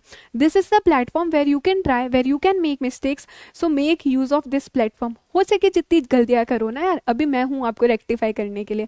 सो make use of this platform, make mistakes, try to learn, try to understand, ठीक है। कामिनी बोल रही बस ये समझ आया है रजिस्टर्ड ऑफिस ऑल्टर्ड हो रहा है from one state to another, okay Kamini. चलो अभी देखिए जरा, अभी मैं बता दूं, ठीक है। चलो अभी आपकी दीदी बताएगी क्या होता है। केस मेरे साथ पढ़ोगे फिर से, ठीक है। क्या बोला है, a company was allowed to shift its registered office from Bihar to West Bengal. एक कंपनी अपना रजिस्टर्ड ऑफिस को शिफ्ट करने के लिए अलाउ कर दिया from Bihar to West Bengal, okay. In spite of the fact that Bihar government has granted lease of land, Bihar government ने उसे लैंड लीज पर दी थी कंपनी के फैक्ट्री के लिए, ठीक है। बिहार गवर्नमेंट ने एक लैंड दी थी कंपनी को लीज पे, कंपनी की फैक्ट्री के लिए, और इसी कंडीशन पे उन्होंने लैंड लीज पर दी थी कि यहाँ पर कंपनी अपना रजिस्टर्ड ऑफिस शिफ्ट नहीं कर सकती। ध्यान से समझने की कोशिश करना, बिहार में कंपनी का रजिस्टर्ड ऑफिस है। बिहार की जो गवर्नमेंट थी उन्होंने कंपनी को एक लैंड लीज पर दी थी कंपनी की फैक्ट्री बनाने के लिए, पर जो लैंड लीज पर दी थी वो इस कंडीशन पर दी थी कि तुम तुम्हारी जो कंपनी है इसका रजिस्टर्ड ऑफिस शिफ्ट नहीं करोगे। तो क्वेश्चन इसमें ये पूछा गया, अब क्या कंपनी अपना रजिस्टर्ड ऑफिस शिफ्ट कर सकती है क्या, क्योंकि गवर्नमेंट ने जो लैंड दी थी वो इस कंडीशन पे दी थी कि तुम रजिस्टर्ड ऑफिस शिफ्ट नहीं कर सकते। तो यहाँ पर हमारा आंसर है येस, कंपनी अपना रजिस्टर्ड ऑफिस शिफ्ट कर सकती है। ये चीज कि गवर्नमेंट ने आपको लीज पर land the, this does not mean कि आप आपका रजिस्टर्ड ऑफिस शिफ्ट नहीं कर पाओ। In spite of the fact कि यहाँ पर आपको बिहार गवर्नमेंट ने लैंड दी है, तो भी आप आपकी कंपनी का रजिस्टर्ड ऑफिस चेंज कर सकते हो। कोई भी आपको आपकी कंपनी का रजिस्टर्ड ऑफिस चेंज करने से रोक नहीं सकता। दे कैन नॉट से दैट कि हम आपको फ्री में लोन दे रहे हैं ना तो आप अपना रजिस्टर्ड ऑफिस शिफ्ट मत करो, या हम आपको इलेक्ट्रिसिटी दे रहे हैं तो आप यहाँ पर रजिस्टर्ड ऑफिस शिफ्ट मत करो। अगर कोई गवर्नमेंट इंटरेस्ट फ्री लोन दे रहा है, सेल्स टैक्स में एग्जाम्पशन दे रहा है, इलेक्ट्रिसिटी दे रहा है, या कोई और सब्सिडी भी दे रहा है, तो इट डज नॉट मीन कि कंपनी उसका रजिस्टर्ड ऑफिस शिफ्ट नहीं कर सकती। Company has full power to shift its registered office. और ये उस टाइम की बात है जब कंपनी लॉ बोर्ड हुआ करता था, इसलिए आपको यहाँ पे CLB दिख रहा होगा, which means company law board. तो ये उस टाइम का केस है जब कंपनी लॉ बोर्ड हुआ करता था, NCLT नहीं था। क्या ये केस समझ आया है हमें? क्या ये केस लॉ गया है दिमाग में? पूरी तरह से गया है, थोड़ा थोड़ा गया है कि पूरा का पूरा चला गया है दिमाग में? सो यस, कंपनी अपना रजिस्टर्ड ऑफिस शिफ्ट कर सकती है किसी दूसरे स्टेट में, इंस्पाइट ऑफ फैक्ट कि हाँ उस गवर्नमेंट ने भले ही लीज पर लैंड दी हो, भले ही इलेक्ट्रिसिटी दे रही हो, सेल्स टैक्स एग्जाम्पशन दे रही हो, इंटरेस्ट फ्री लोन दे रहे हो, सब्सिडी दे रहे हो, लेकिन कोई भी रोक नहीं सकता है कंपनी को अपना रजिस्टर्ड ऑफिस शिफ्ट करने से एक स्टेट से दूसरे स्टेट में। ये डिसीजन था कंपनी लॉ बोर्ड का। Am I very very very clear? Crystal clear, एकदम चकाचक हो गया है, पूरा का पूरा चला गया है, ठीक है। This is the way to interpret the case laws. अच्छा एक और केस है, ट्राई करोगे या मैं ही बताऊं? ट्राई तो करो यार। इस बार आई वांट न्यू नेम्स, जो लोग ट्राई करके मुझे कंक्लूजन लिख कर बताओगे।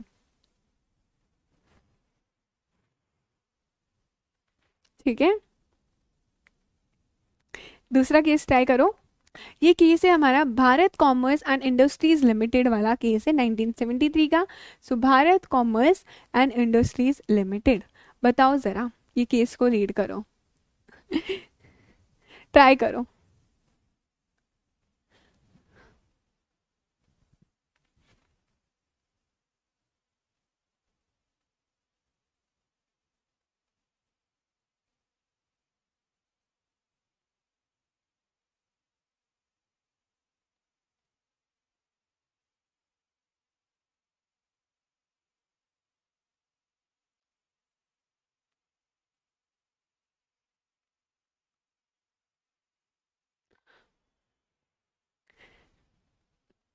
Thank you so much Manya Shetty. मजा आ रहा है ना? अरे वाह, ग्रेट।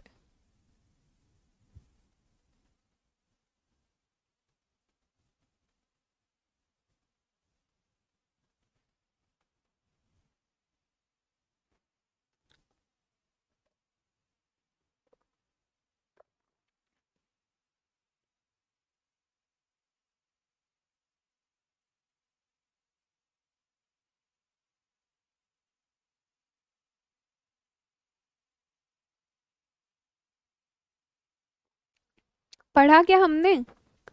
यही होना सारे लोग। रेस्ट करने का टाइम नहीं, ना ही ब्रेक का टाइम है। ये केस क्या बोलता है? Again it is talking about the change of registered office from one state to another. ये केस है हमारे Bharat commerce and industries limited का, जहां पर बोला गया है ये जो एम्प्लॉयज थे इन्होंने अपनी एक यूनियन बनाई। ठीक है, the employees have made their union. अच्छा, एक बार चैट बॉक्स में कुछ लिखकर बताना, बिकॉज मुझे किसी की चैट नहीं दिख रही है। ठीक है, एक बार मुझे कुछ लिखकर बताओ।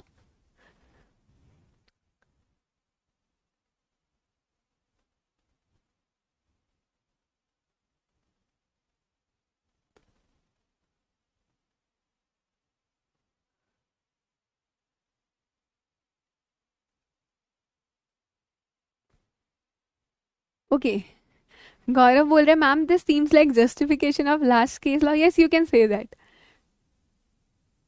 No one can refuse company to change its office. Okay Priyanshi, don't worry Manya, जिसको समझ नहीं आया मैं हूं इधर समझाने के लिए। Don't worry, don't worry.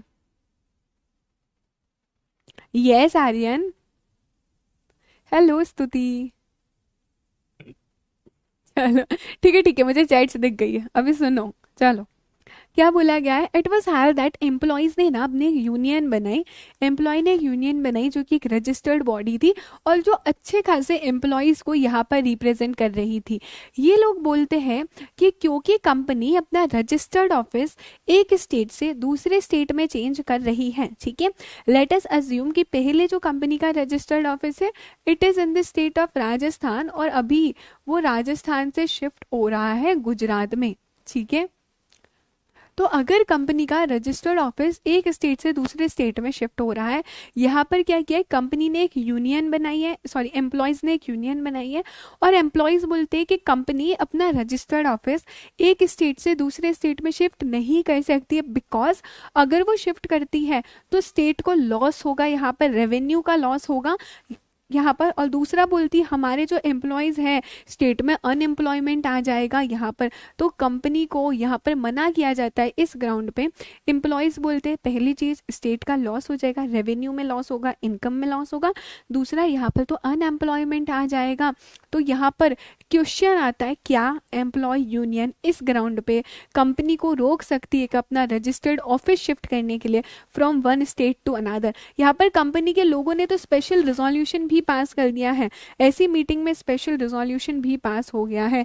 तो क्या कंपनी के एम्प्लॉयज रोक सकते हैं कंपनी को कि तुम शिफ्ट नहीं करो? सो यहाँ पर बोला है कंपनी के एम्प्लॉयज रोक नहीं सकते हैं। कोर्ट ने बोला ये कोई वैलिड ग्राउंड नहीं है कि स्टेट का लॉस हो जाएगा रेवेन्यू का, या फिर एम्प्लॉय का अनएम्प्लॉयमेंट हो जाएगा। It is not a valid ground. Company चाहे तो अपना रजिस्टर्ड ऑफिस एक स्टेट से दूसरे स्टेट में शिफ्ट कर सकती है, क्योंकि कंपनी में ही स्पेशल रिजोल्यूशन पास हो गया है। हमने सारी चीजें कंप्लाई करी, सो company can shift its registered office from one state to another state. क्या ये क्लियर है? अब पढ़ोगे एक बारी, अब एक बार फिर से पढ़ो, एक बार फिर से पढ़ो और क्लियर होगा। ठीक है।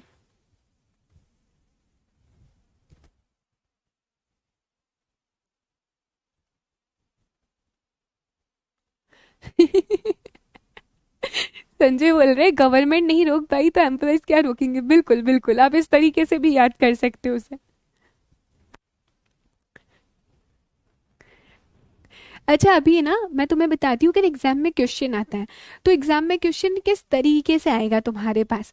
तुमसे पूछा जाएगा for example there is a company in Rajasthan, ठीक है, the company have its registered office in Rajasthan, the company want to shift its registered office from Rajasthan to Maharashtra, ठीक है, but the employees have formed a employ union which represent quite a large number of employees and the employees are objecting the shifting of its registered office from one state to another or due to the ground of, क्या ground बोल रहे, loss of revenue to the state and second unemployment will be there in the state, so can employees, यहाँ पर can employees refrain the company, restrain the company from shifting of registered office from one state to another, is the action of employees valid or can the company shift or can the company not shift the registered office।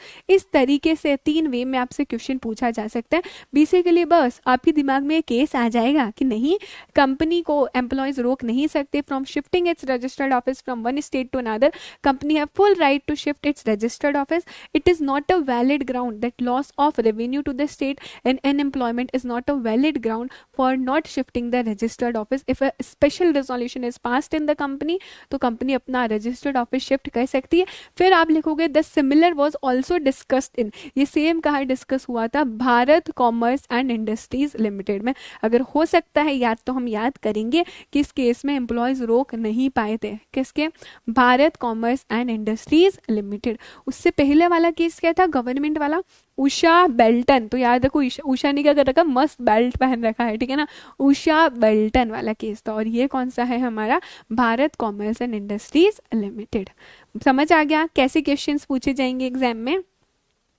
I hope you have got a idea. ठीक है, चलो अभी आपके सामने present हुआ है question और इस पास्ट ईयर क्वेश्चन। अभी यू हैव टू आंसर कि इसका आंसर क्या होगा और कैसे क्वेश्चन पूछे जाते हैं। इफ़ यू वांट तो मैं आपको लिखकर भी बताऊंगी what is the perfect way to write the answers. ये है एक तरह से आपका केस लॉ वाला क्वेश्चन जहाँ पर आपको एक्सप्लेन करना है। Obviously I am going to read it for all of you. देखिए जरा, चलो। Ankur Steel Limited is a manufacturer of stainless steel. It has raised rupees 400 crores through public issue of its equity shares for starting one more unit of steel manufacturing in Odisha. समझ आ गया, steel manufacturing का business है, उसने 400 करोड़ रुपए लोगों से raise किए हैं एक और स्टील मैन्युफैक्चरिंग प्लांट के लिए। It has utilized 100 crores due to reduction in custom duty on the import of steel. Imported steel from China are cheaper than its own manufacturing. यहाँ पर क्या बोला गया है, 100 करोड़ तो उसने यूटिलाइज कर दिया, कस्टम ड्यूटी जो थी वो रिड्यूस हो गई है यहाँ पर, तो उसकी वजह से अगर वो चाइना से इम्पोर्ट करता है तो वो ज़्यादा सस्ता पड़ रहा है comparatively to manufacturing. Since there is no scope for growth and expansion in the existing business, management of the company thought of utilising remaining amount. अब मैनेजमेंट चाहता है ये जो बाकी का रिमेनिंग अमाउंट है वो हम यूज करें in the software development business including AI by adding a new object in the company's memorandum of association। So management चाहता है ये बाकी के 300 करोड़ को हम सॉफ्टवेयर डेवलपमेंट बिजनेस में यूज करें और एक नया ऑब्जेक्ट यहाँ पर ऐड कर देंगे हम, ठीक है। As per the provisions of the Companies Act 2013, can it do so? क्या मैनेजमेंट ऐसा कर सकता है? If not, अगर नहीं, so what advice will you give to the company? क्या एडवाइस तुम कंपनी को दे दोगे? If yes, यानी कि मैनेजमेंट अगर ऐसा कर सकता है, so explain करो steps to be followed by the company। Question समझा? You all are going to tell me ये क्वेश्चन कौन से टॉपिक के बारे में बात कर रहा है, ये समझ आया ये केस देख के? अगर नहीं आया read it once again because you only are going to tell me कि ये किस बारे में बात कर रहा है। कौन सा प्रोसेस है, क्या लिखोगे क्या इस आंसर में? लेट्स अज्यूम अगर ये आता है 4 मार्क का, क्या लिखने वाले हो आप इसमें?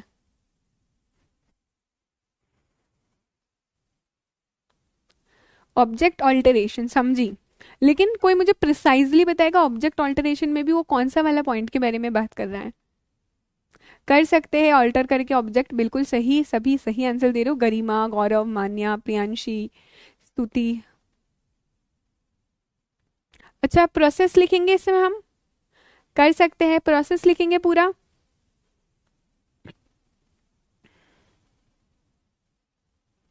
यस, केटी ने एक मुझे आंसर दिया which is dissenting share holders, very good KT. Aryan Thakur, perfect, कि डिसेंटिंग शेयर होल्डर को आपको एग्जिट अपॉर्चुनिटी यहाँ पर देनी पड़ेगी। सो कहने से आप ऑल्टरेशन ऑफ ऑब्जेक्ट क्लॉज वाला पूरा प्रोसीजर लिखने वाले हो यहाँ पर। अभी it is a case law वाला क्वेश्चन, मैंने आपको वैसे तो पहले भी बताया कैसे लिखा जाता है, one second I am going to tell you कि कैसे लिखोगे केस लॉ वाला क्वेश्चन। ठीक है, सबसे पहले हमें प्रोविजन समझ आ गया कि ये ऑल्टरेशन ऑफ ऑब्जेक्ट क्लॉज की बात कर रहे हैं, हम प्रोविजन में एक्सप्लेन करते हैं। उसके बाद हम फैक्ट्स लिखते हैं, फैक्ट्स मतलब इसी क्वेश्चन को आप शॉर्ट समराइज्ड वे में लिखोगे। लास्ट में आप कंक्लूजन लिखते हो, कंक्लूजन मतलब क्या, कि क्या मैनेजमेंट ऐसा कर सकता है या फिर नहीं कर सकता, पूछा ना कैन इट डू सो, तो ये आपको बताना है yes the management can do it. ठीक है, फटाफट कॉपी पेन लेकर आ जाओ।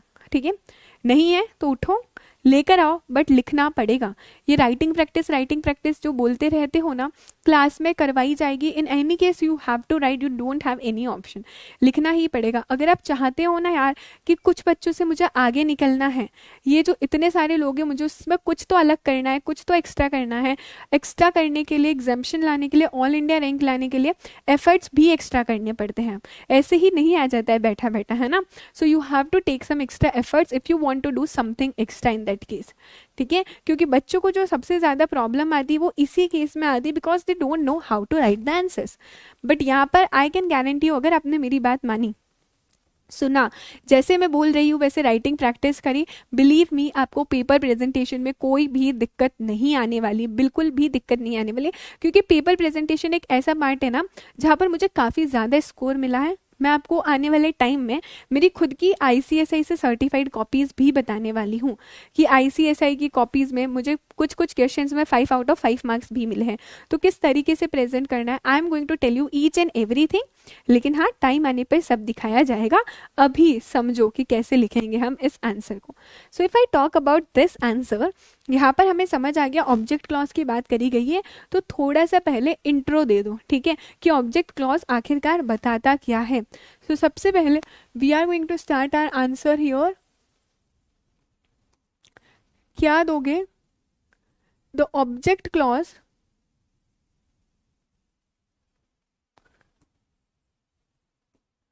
the object clause in memorandum of association, please write down it with me. The object clause in memorandum of association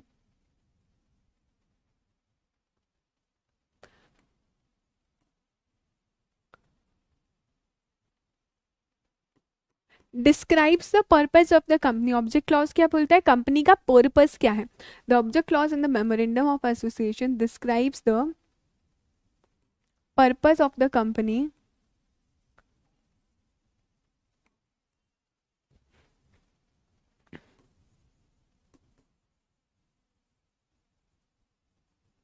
ठीक है, ये हमने बता दिया कि इसका पर्पस बताता है, why the company is formatted. Second में हम लिखोगे a company can change its object clause, company चाहे तो उसका ऑब्जेक्ट क्लॉज चेंज कर सकती है। इट्स ऑब्जेक्ट क्लॉज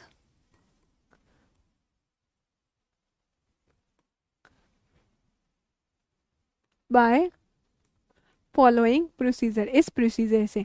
अभी आप प्रोसीजर बता दो कि क्या प्रोसीजर होता है।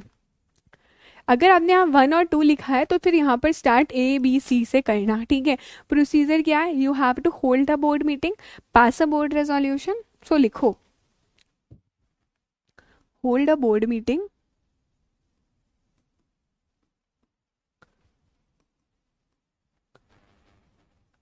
एंड पास, नेवर एवर, कभी भी अपने एग्जाम में शॉर्ट फॉर्म्स लिखकर मत आना, ठीक है। एंड पास बोल्ड रेजोल्यूशन, अगर आप आपके नोट्स में लिखते हो ठीक है, एग्जाम में शॉर्ट फॉर्म नहीं लिखनी है। पास बोल्ड रेजोल्यूशन किसके लिए? For alteration of object, pass करो board resolution for alteration of object, ठीक है। ये पहला पॉइंट हो गया। फिर क्या करते हैं हम? नोटिस भेजते हैं यहाँ पर, ठीक है। Issue notice of EGM to members, auditors and directors, कितने दिन पहले? At least 21 clear days before the general meeting. मैं शॉर्ट फॉर्म लिख रही हूँ लेकिन प्लीज आप मत लिखना, है ना? लेकिन नहीं, मैं भी रहने देती हूँ ना। I will also right the full form before the general meeting. Okay, done है। उसके बाद क्या था? थर्ड पॉइंट दिमाग में आना चाहिए, मुझसे पहले भी लिख सकते हो तो लिखो।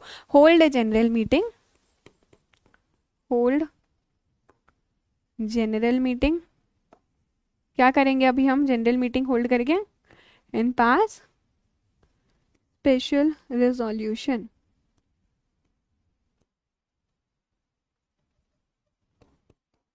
ठीक है। अच्छा, अभी आप बोलोगे if a company has raised money through prospectus, और वो पैसा अनयूटिलाइज्ड है, क्योंकि यही मेन पॉइंट है, ठीक है। क्वेश्चन में यही पूछा है, if a company has raised money through prospectus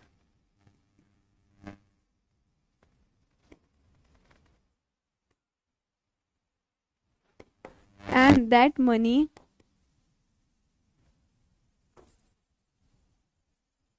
is unutilized, वो पैसा कैसा है? अनयूटिलाइज्ड है। And company is change altering its object, यही मेन पॉइंट है हमारा, कंपनी अपना ऑब्जेक्ट चेंज कर रही है। तो क्या होगा? देन इन दैट केस, यहां तक लिखा क्या?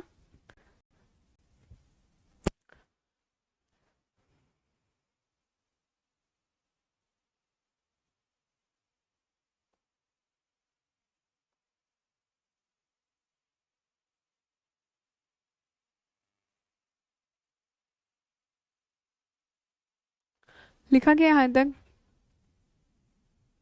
Very good, I was waiting कि कौन बोलेगा। Very good Garima Singh. चलो, किसी ने तो नोटिस किया है। स्पेशल रिजोल्यूशन तो है, लेकिन स्पेशल रिजोल्यूशन के बाद MGT 14 कहाँ गया है? थैंक गॉड, आंखें बंद करके नहीं लिख रहे हो, ठीक है। डी पॉइंट यहाँ लिख दो, file MGT 14 within 30 days to ROC।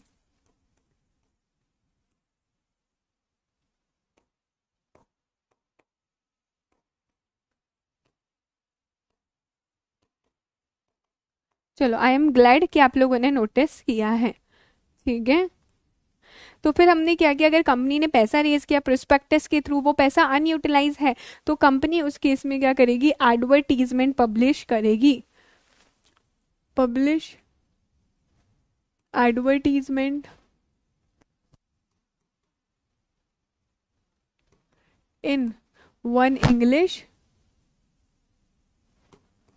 And one vernacular newspaper. Also हम क्या देंगे यहाँ पे? Give exit opportunity to dissenting share holders, जो शेयर होल्डर्स राजी नहीं है उन्हें क्या करना है? आपको एग्जिट अपॉर्चुनिटी देनी रहेगी। And in this way company क्या कर सकती है? अपना ऑब्जेक्ट क्लॉज यहाँ पर ऑल्टर कर सकती है। सो यहाँ पर हमने प्रोविजन बता दिया, अभी आपको फैक्ट्स बताने रहेंगे। फैक्ट जैसा कि मैंने बताया, it is a short summary of the question. अच्छा, उससे पहले कंक्लूजन क्या है आपका? क्वेश्चन में पूछा था क्या ऐसा कर सकते हो क्या? क्वेश्चन में क्या पूछा था यहाँ पर? As per the provision of companies act, can it do so? क्या कंपनी ऑल्टर कर सकती? तो yes, as per the provisions of companies act company alter कर सकती। सो यस, ऐसे चलो यस से स्टार्ट नहीं करेंगे। एज पर द प्रोविजन, जो प्रोविजन हमने अभी ऊपर एक्सप्लेन किया है, as per the provision discussed above or mentioned above, a company can alter its object, company अपना alter कर सकती है object, company can alter its object by following the procedure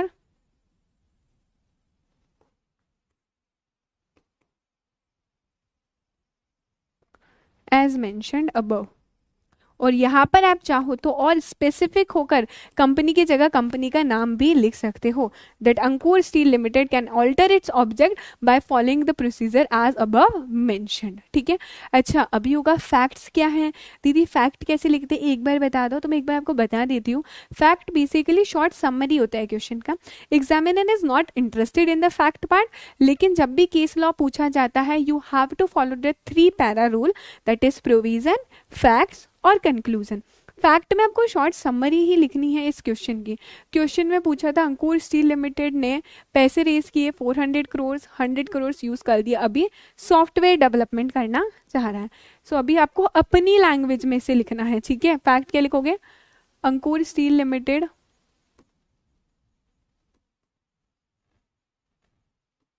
raised 400 crore from public for steel manufacturing। ठीक है, it utilized 100 crores but now wants to alter its object and to utilize remaining amount in software development business।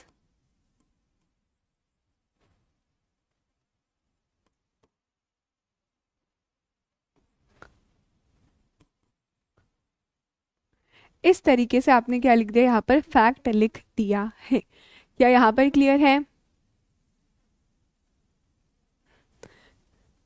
ये notes आपके पास ही रहेंगे Piyush, don't worry बेटा। ठीक है, अच्छा एक बार हमने ये लिख दिया, आपको समझ आ गया। The main thing, the major thing जो आपको ध्यान रखनी है, you have to underline the key points. क्या मतलब? ये की पॉइंट्स कुछ मेन पॉइंट्स होते हैं जिसको आपको अंडरलाइन करना काफ़ी ज़्यादा ज़रूरी हो जाता है एग्जाम में भी और अभी भी। सो अभी भी जब भी आप आंसर लिखने वाले हो, जब भी आप टेस्ट देने वाले हो, make sure you underline the key points, क्योंकि वहाँ पर एग्जामिनर का फोकस चाहता है कि हाँ इस बच्चे ने ये लिखा है। और जैसा कि आप पूरे आंसर को बोल देख सकते हो, we have written that in points. आपने कुछ भी पैराग्राफ में नहीं लिखा है, जो आपको कभी लिखना भी नहीं है। You have to write down all the answers in points only. तो आपको पॉइंट्स में आंसर लिखने हैं, साथ ही साथ हम इसे की पॉइंट्स को अंडरलाइन करेंगे। टेस्ट भी आप देते हो, वीकली टेस्ट भी यहाँ पर देते हो, जब भी आप आंसर राइटिंग प्रैक्टिस करते हो आपको की पॉइंट्स को अंडरलाइन करना है। ऐसा नहीं दीदी अभी नहीं कर रहे पर एग्जाम में कर लेंगे, ऐसा नहीं होता है। जो अभी नहीं कर रहे हो उसकी प्रैक्टिस एग्जाम में भी नहीं रहेगी। सो दिमाग में एम क्लियर रखना है। प्रेजेंटेशन ना एकदम टॉप लेवल का होना चाहिए। हम कहते हैं ना जनरली अगर कोई पर्सन बोलता भी नहीं है ना, उससे पहले ये ह्यूमन मेंटेलिटी है, वी जज them by how they are looking. ठीक है, या फिर किस तरीके से आ रहे हैं, किस तरीके से वॉक कर रहे हैं, उनके अपीयरेंस से एक बार तो कोई ना कोई पर्सन जज कर ले। तो तुम कितना भी बोलो कि हम नहीं करते, लेकिन हाँ यू जज देम बाय देयर अपीयरेंस, उनको देखते से ही। वैसे ही अगर ह्यूमन मेंटेलिटी होती, वे जज any person by there appearance. हाँ यार ये बहुत अच्छी लग रही है, अच्छा लग रहा है, स्मार्ट लग रहा है, अच्छा लगता है। ठीक है, इवन बिफोर दे स्पीक आप उसको जज कर ले, तो that is non verbal communication, है ना। वैसे ही आंसर्स की बात बोली गई है, examiner don't know you at all कि तुमने पूरे साल मेहनत करी, पढ़ा या नहीं पढ़ा, बट तुम्हारी आंसर शीट से दे आर गोइंग टू जज यू, तुम्हारी आंसर शीट में कुछ अलग होना चाहिए, वो आपको जज करने वाले हैं. So your presentation of answer matters, just like your presentation matters, the way of your presenting answer also matters, and that is why we are going to focus in that part also. अच्छा, talking about this, what you have to do is you have to underline the key points, है ना. Object clause है, क्या बताता है, purpose, ठीक है. उसके बाद यहाँ पर प्रोसीजर में आपको अंडरलाइन करनी रहेगी बोर्ड मीटिंग, बोर्ड रेजोल्यूशन करो, ठीक है. ईजीएम का नोटिस कितने दिन पहले जाता है, 21 क्लियर डेज पहले. पता है ना तुम्हें, तो बताओ एग्जामिनर को, ठीक है. जनरल मीटिंग करो, स्पेशल रेजोल्यूशन पास करो, फिर MGT 14 टाइम लिमिट पर अंडरलाइन करना.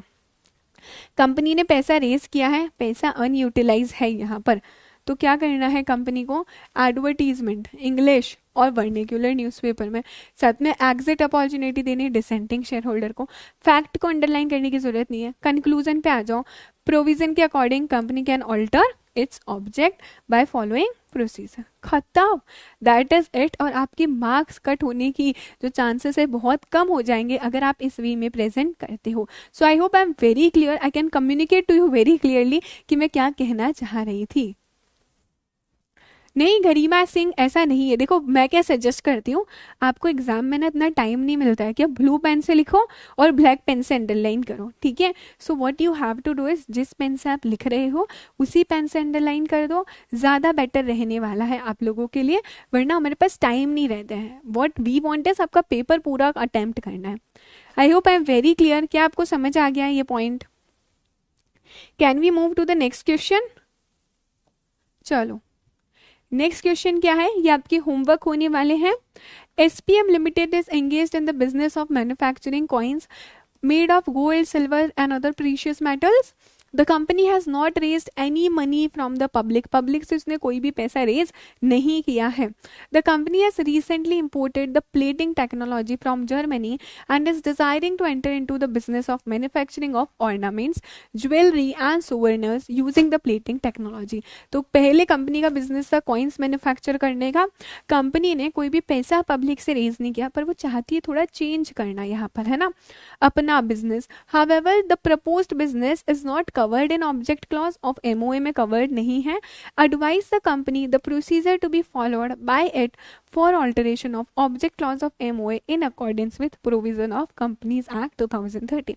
कहने से सेम आंसर है यहाँ पर, बस यहाँ पर एक एक्स्ट्रा पॉइंट नहीं होगा, दैट इज अनयूटिलाइज्ड मनी वाला. अगर आपने प्रोस्पेक्टस के थ्रू यूटिलाइज किया है तो वो वाला पॉइंट यहाँ पर नहीं आएगा. अदरवाइज सिंपल यहाँ पर क्या बोला, ऑब्जेक्ट क्लॉज कैसे ऑल्टर होता है वो प्रोसीजर आपको बताना रहेगा.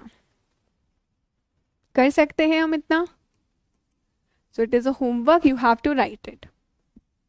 नेक्स्ट क्वेश्चन है, Ravi and Suraj are two friends residing at Chandni Chowk, Delhi. They wish to start the business of ready-made garment by incorporating a private limited company. Ravi और Suraj friends हैं, वो क्या करना चाहते हैं, यहाँ पर एक कंपनी इनकॉर्पोरेट करके बिजनेस करना चाहते हैं रेडीमेड गारमेंट्स का. They approach you to seek your advice on the content of MOA. वो आपके पास आते हैं आपसे एडवाइस लेने की मेमोरेंडम ऑफ एसोसिएशन के कंटेंट्स क्या है जरा वो बताइए. Of a limited company under the companies act 2013. Advice them the content of MOA of a limited company under companies act 2013. क्या ये कर सकते हो? क्या तुम कंटेंट ऑफ MOA बता सकते हो? यह बहुत ही टफ सा क्वेश्चन आ गया है. Is it tough? Are you finding it difficult और you are finding it easy? Easy peasy लग रहा है? अच्छा, ये अगर क्वेश्चन मैं आपसे पूछूं, so how you are going to start this question. It is a direct question, ये कोई केस लॉ नहीं है, डायरेक्टली MOA के कंटेंट पूछा है. बिल्कुल गरिमा, नरोल्स एक्सप्लेन करना है, एकदम परफेक्ट. पर one more question, in direct question पे हम स्टार्ट कैसे करने वाले हैं, how you are going to start it. आपको स्टार्ट करना पड़ेगा, पहले आप ये बताओगे कि मेमोरेंडम ऑफ एसोसिएशन होता क्या. थोड़ा सा इंट्रो दे दो, है ना. जब भी डायरेक्ट क्वेश्चन पूछा जाएगा make sure you give some intro. नहीं पूछा, मुझे पता है नहीं पूछा MOA क्या होता है, बट फिर भी आपको बताना है मेमोरेंडम ऑफ एसोसिएशन क्या होता है. 2 से 3 लाइन में इंट्रो दे दो. यानी कि आप चाहो तो सिंपली बता सकते हो सेक्शन 2 क्लॉज 56 वाली डेफिनेशन 2 लाइन में खत्म हो जाएगी. बिल्कुल परफेक्ट बोला है संजय ने, meaning and section of MOA. हमें पता है ना यार, बहुत कम लोगों को पता होता है 2 clause 56 MOA का है. If you know write down it. ठीक है, लेकिन टाइम को देखकर एकदम परफेक्ट. गरिमा आयुषी, सो आपको एक्सप्लेन करना है 2 clause 56 के अकॉर्डिंग MOA क्या होता है. MOA, फिर उसके बाद सेकेंड पॉइंट में आप बताओगे कंटेंट ऑफ MOA. एकदम सीरीज वाइज आने चाहिए हमारे नरोल्स, और सभी को you have to explain in 1 to 2 line. Name के बारे में, registered office, object, liability, capital और सब्सक्रिप्शन क्लॉज, सबके बारे में सिर्फ एक्सप्लेन करना. ऑल्टरेशन नहीं बताना है, क्या होता है ये क्लॉजेस, सिर्फ वही एक्सप्लेन करना रहेगा. परफेक्ट पीयूष, आनंद, कामिनी, एकदम परफेक्ट. अरे वाह, आप लोग तो बहुत बहुत जल्दी सीख रहे हो, समझ रहे हो चीज़ों को. क्या कर सकते हो ये भी, क्या दे दूँ, इसे भी होमवर्क लिख सकते हो. ठीक है, अभी you have time to write down, to practice the questions. ठीक है, सो आज के लिए बस इतना ही, not more than that. That is it for today's lecture. और आज की बारी आ जाती है हमारे तूफानी से रिवीजन की. करें क्या रिवीजन तूफानी सा. सो लेट्स स्टार्ट आवर तूफानी सा रिवीजन. बहुत ही लाइटर नोट पे खत्म हुआ है आज का लेक्चर तो हमारा. डन है. So are you guys ready.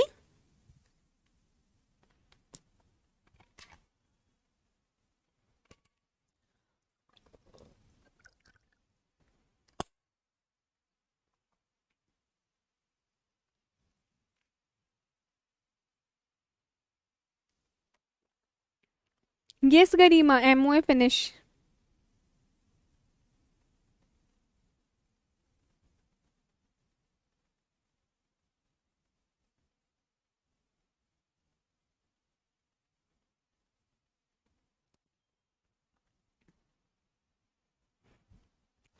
Revise कर ले फटाफट से. ठीक है, सो आज का lecture we have started from the alteration of capital clause, कि कैपिटल क्लॉज का ऑल्टरेशन कैसे होगा. सेक्शन 61 बताता है कि कैपिटल क्लॉज का ऑल्टरेशन इन फॉलोइंग वेज से हो सकता है. But if you want to alter the capital, you have to pass, कौन सा रिजोल्यूशन पास करना है, ऑर्डिनरी रिजोल्यूशन पास करना है. कैसे ऑल्टर हो सकता है, by increase in authorise share capital. ठीक है, consolidation of shares, sub division of shares, या फिर कैंसिलेशन ऑफ शेयर कैपिटल. इस तरीके से आपका कैपिटल क्लॉज ऑल्टर हो सकता है.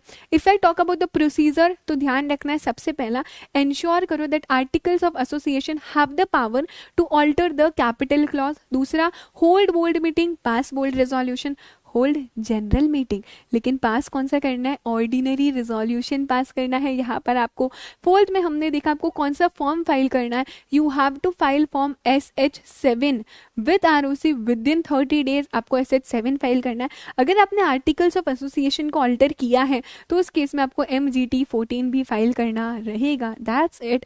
After that we have move towards alteration of registered office, जहाँ पर हमने 4 केसेस देखे. सबसे पहला देखा था आपका रजिस्टर्ड ऑफिस चेंज हो रहा है from one locality to another locality, same city town village.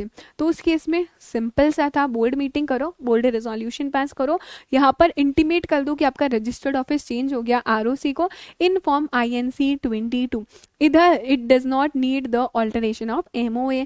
दूसरा हमने देखा अगर आपका रजिस्टर्ड ऑफिस चेंज हो रहा है from one city to another city, town या फिर विलेज, बोर्ड मीटिंग करो, बोर्ड रेजोल्यूशन पास करो. ठीक है, यहाँ पर जनरल मीटिंग भी करके स्पेशल रिजोल्यूशन पास करेंगे, पहले नहीं था.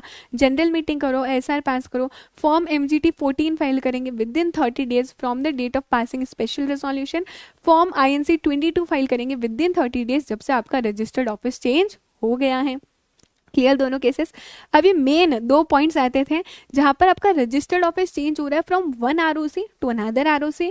तो क्या केस होगा, मतलब आपका स्टेट सेम है but the jurisdiction of ROC is totally changed here.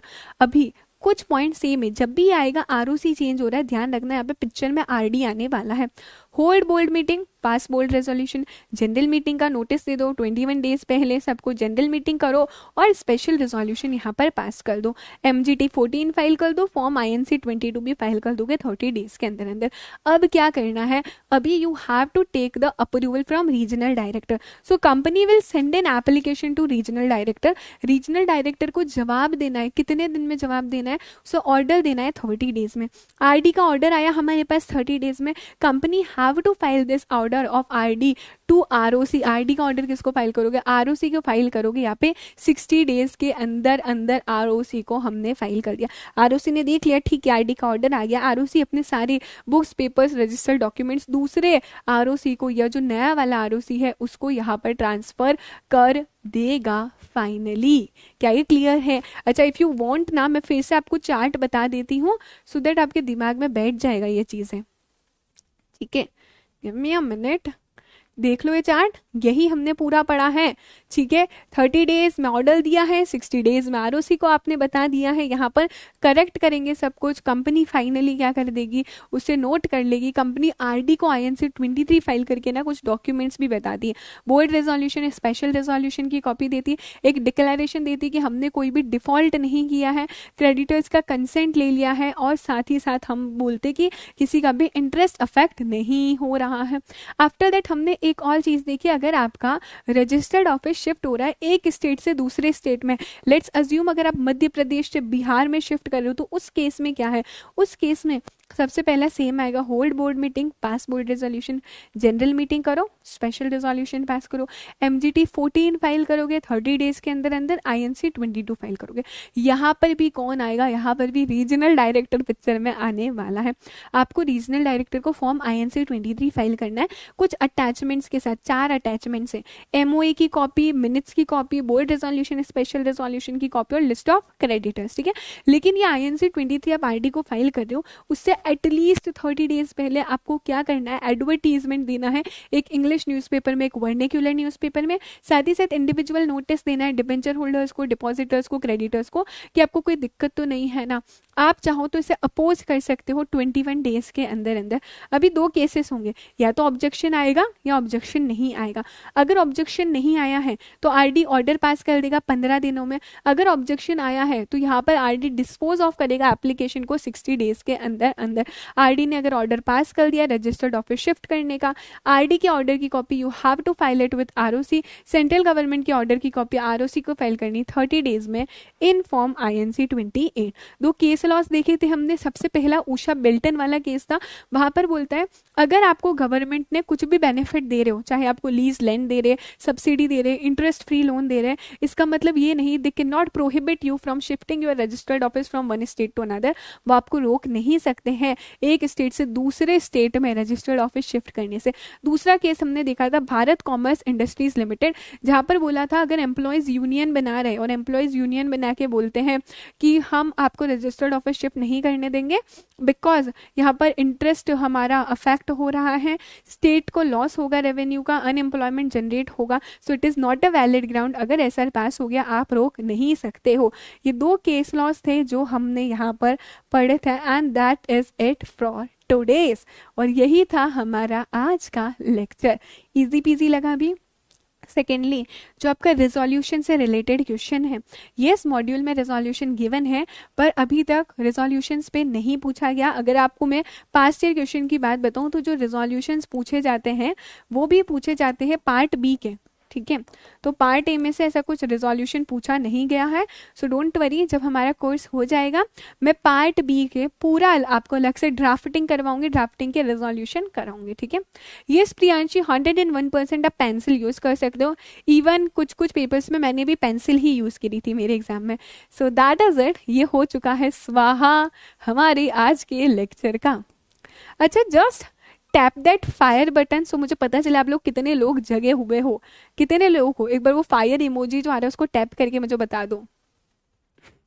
यही पर ही हो ना, मजा आ गया ना, इजी पीजी लगा। Yes yes Piyush, okay, so I hope I M clear on that part also. Resolution part भी आपको समझ आ गया होगा, ठीक है। कोई डाउट है क्या इससे रिलेटेड हमें? मैम ये तो ब्रीच ऑफ कॉन्ट्रैक्ट है ना, गवर्नमेंट केस कर सकती है ना। सी क्या नाम है आपका सुमित, गवर्नमेंट रोक नहीं सकती आपको कि आप रजिस्टर्ड ऑफिस शिफ्ट मत करो। तो ये जो कंडीशन लगाई थी ना वो कंडीशन ही गवर्नमेंट की गलत थी, इसीलिए ब्रीच ऑफ कॉन्ट्रैक्ट में माना नहीं जाएगा, ठीक है। मैम मिनट्स क्या होता है? शिवम मैंने बता दिया, मिनट्स मतलब समरी ऑफ द मीटिंग, जो भी मीटिंग में हुआ प्रोसीडिंग्स ऑफ द मीटिंग की समरी होती है, ठीक है। आई होप अभी कोई डाउट नहीं है आप लोगों के मन में। रिवीजन करके मज़ा आ गया होगा। आई विश कि आप लोग क्लास खत्म होने के बाद भी रिवीजन करो, because what I want is ना, एक चीज़ है जो आपको बहुत ज़्यादा बेनिफिट करने वाली है, जिसको मैं बोलती हूँ साइमल्टेनियस रिवीजन या फिर पैरेलल रिवीजन। आज अगर ये पढ़ाया मैंने, ये लेक्चर पढ़ाया, तो ये लेक्चर आपको रात में सोने से पहले पढ़ना है, यानी कि नोट्स पढ़ने हैं, खुद से रिवाइज करना है। आई एम नॉट सेइंग कि एक एक चीज़ को याद कर लो, बाय हार्ट कर लो, नॉट पॉसिबल ना, एक ही बार में कैसे होगा इतनी सारी चीज़ें, पर एटलीस्ट तुम रीड करके कॉन्सेप्ट को फिर से रिकॉल तो कर सकते हो ना, इतना तो कर सकते हो ना, right. So please make sure बेटा आपको साइमल्टेनियस रिवीजन करना है। ये एक ऐसी टेक्निक है जिससे आपको काफ़ी ज़्यादा बेनिफिट मिलने वाला है, and I know you are going to do it. आप आपकी दीदी की बात मानने वाले हो, बिकॉज ये आपको बहुत बेनिफिट करेगी। So that's it from my side. Homework मैं आपको दे चुकी हूँ, दोनों क्वेश्चंस आपको करना है, so don't forget to do that. So that is it from my side. I hope आपको मज़ा आया होगा, आपको लेक्चर्स इंजॉयबल लग रहे हैं। Please let me know through your feedbacks, through your comments, आपको लेक्चर्स कैसे लग रहे हैं, थ्रू योर रेटिंग्स आप मुझे बता सकते हैं। And that's it from my side. खूब खूब अच्छे से पढ़ो, just make yourself proud, make your parents proud, make me proud. Bye bye.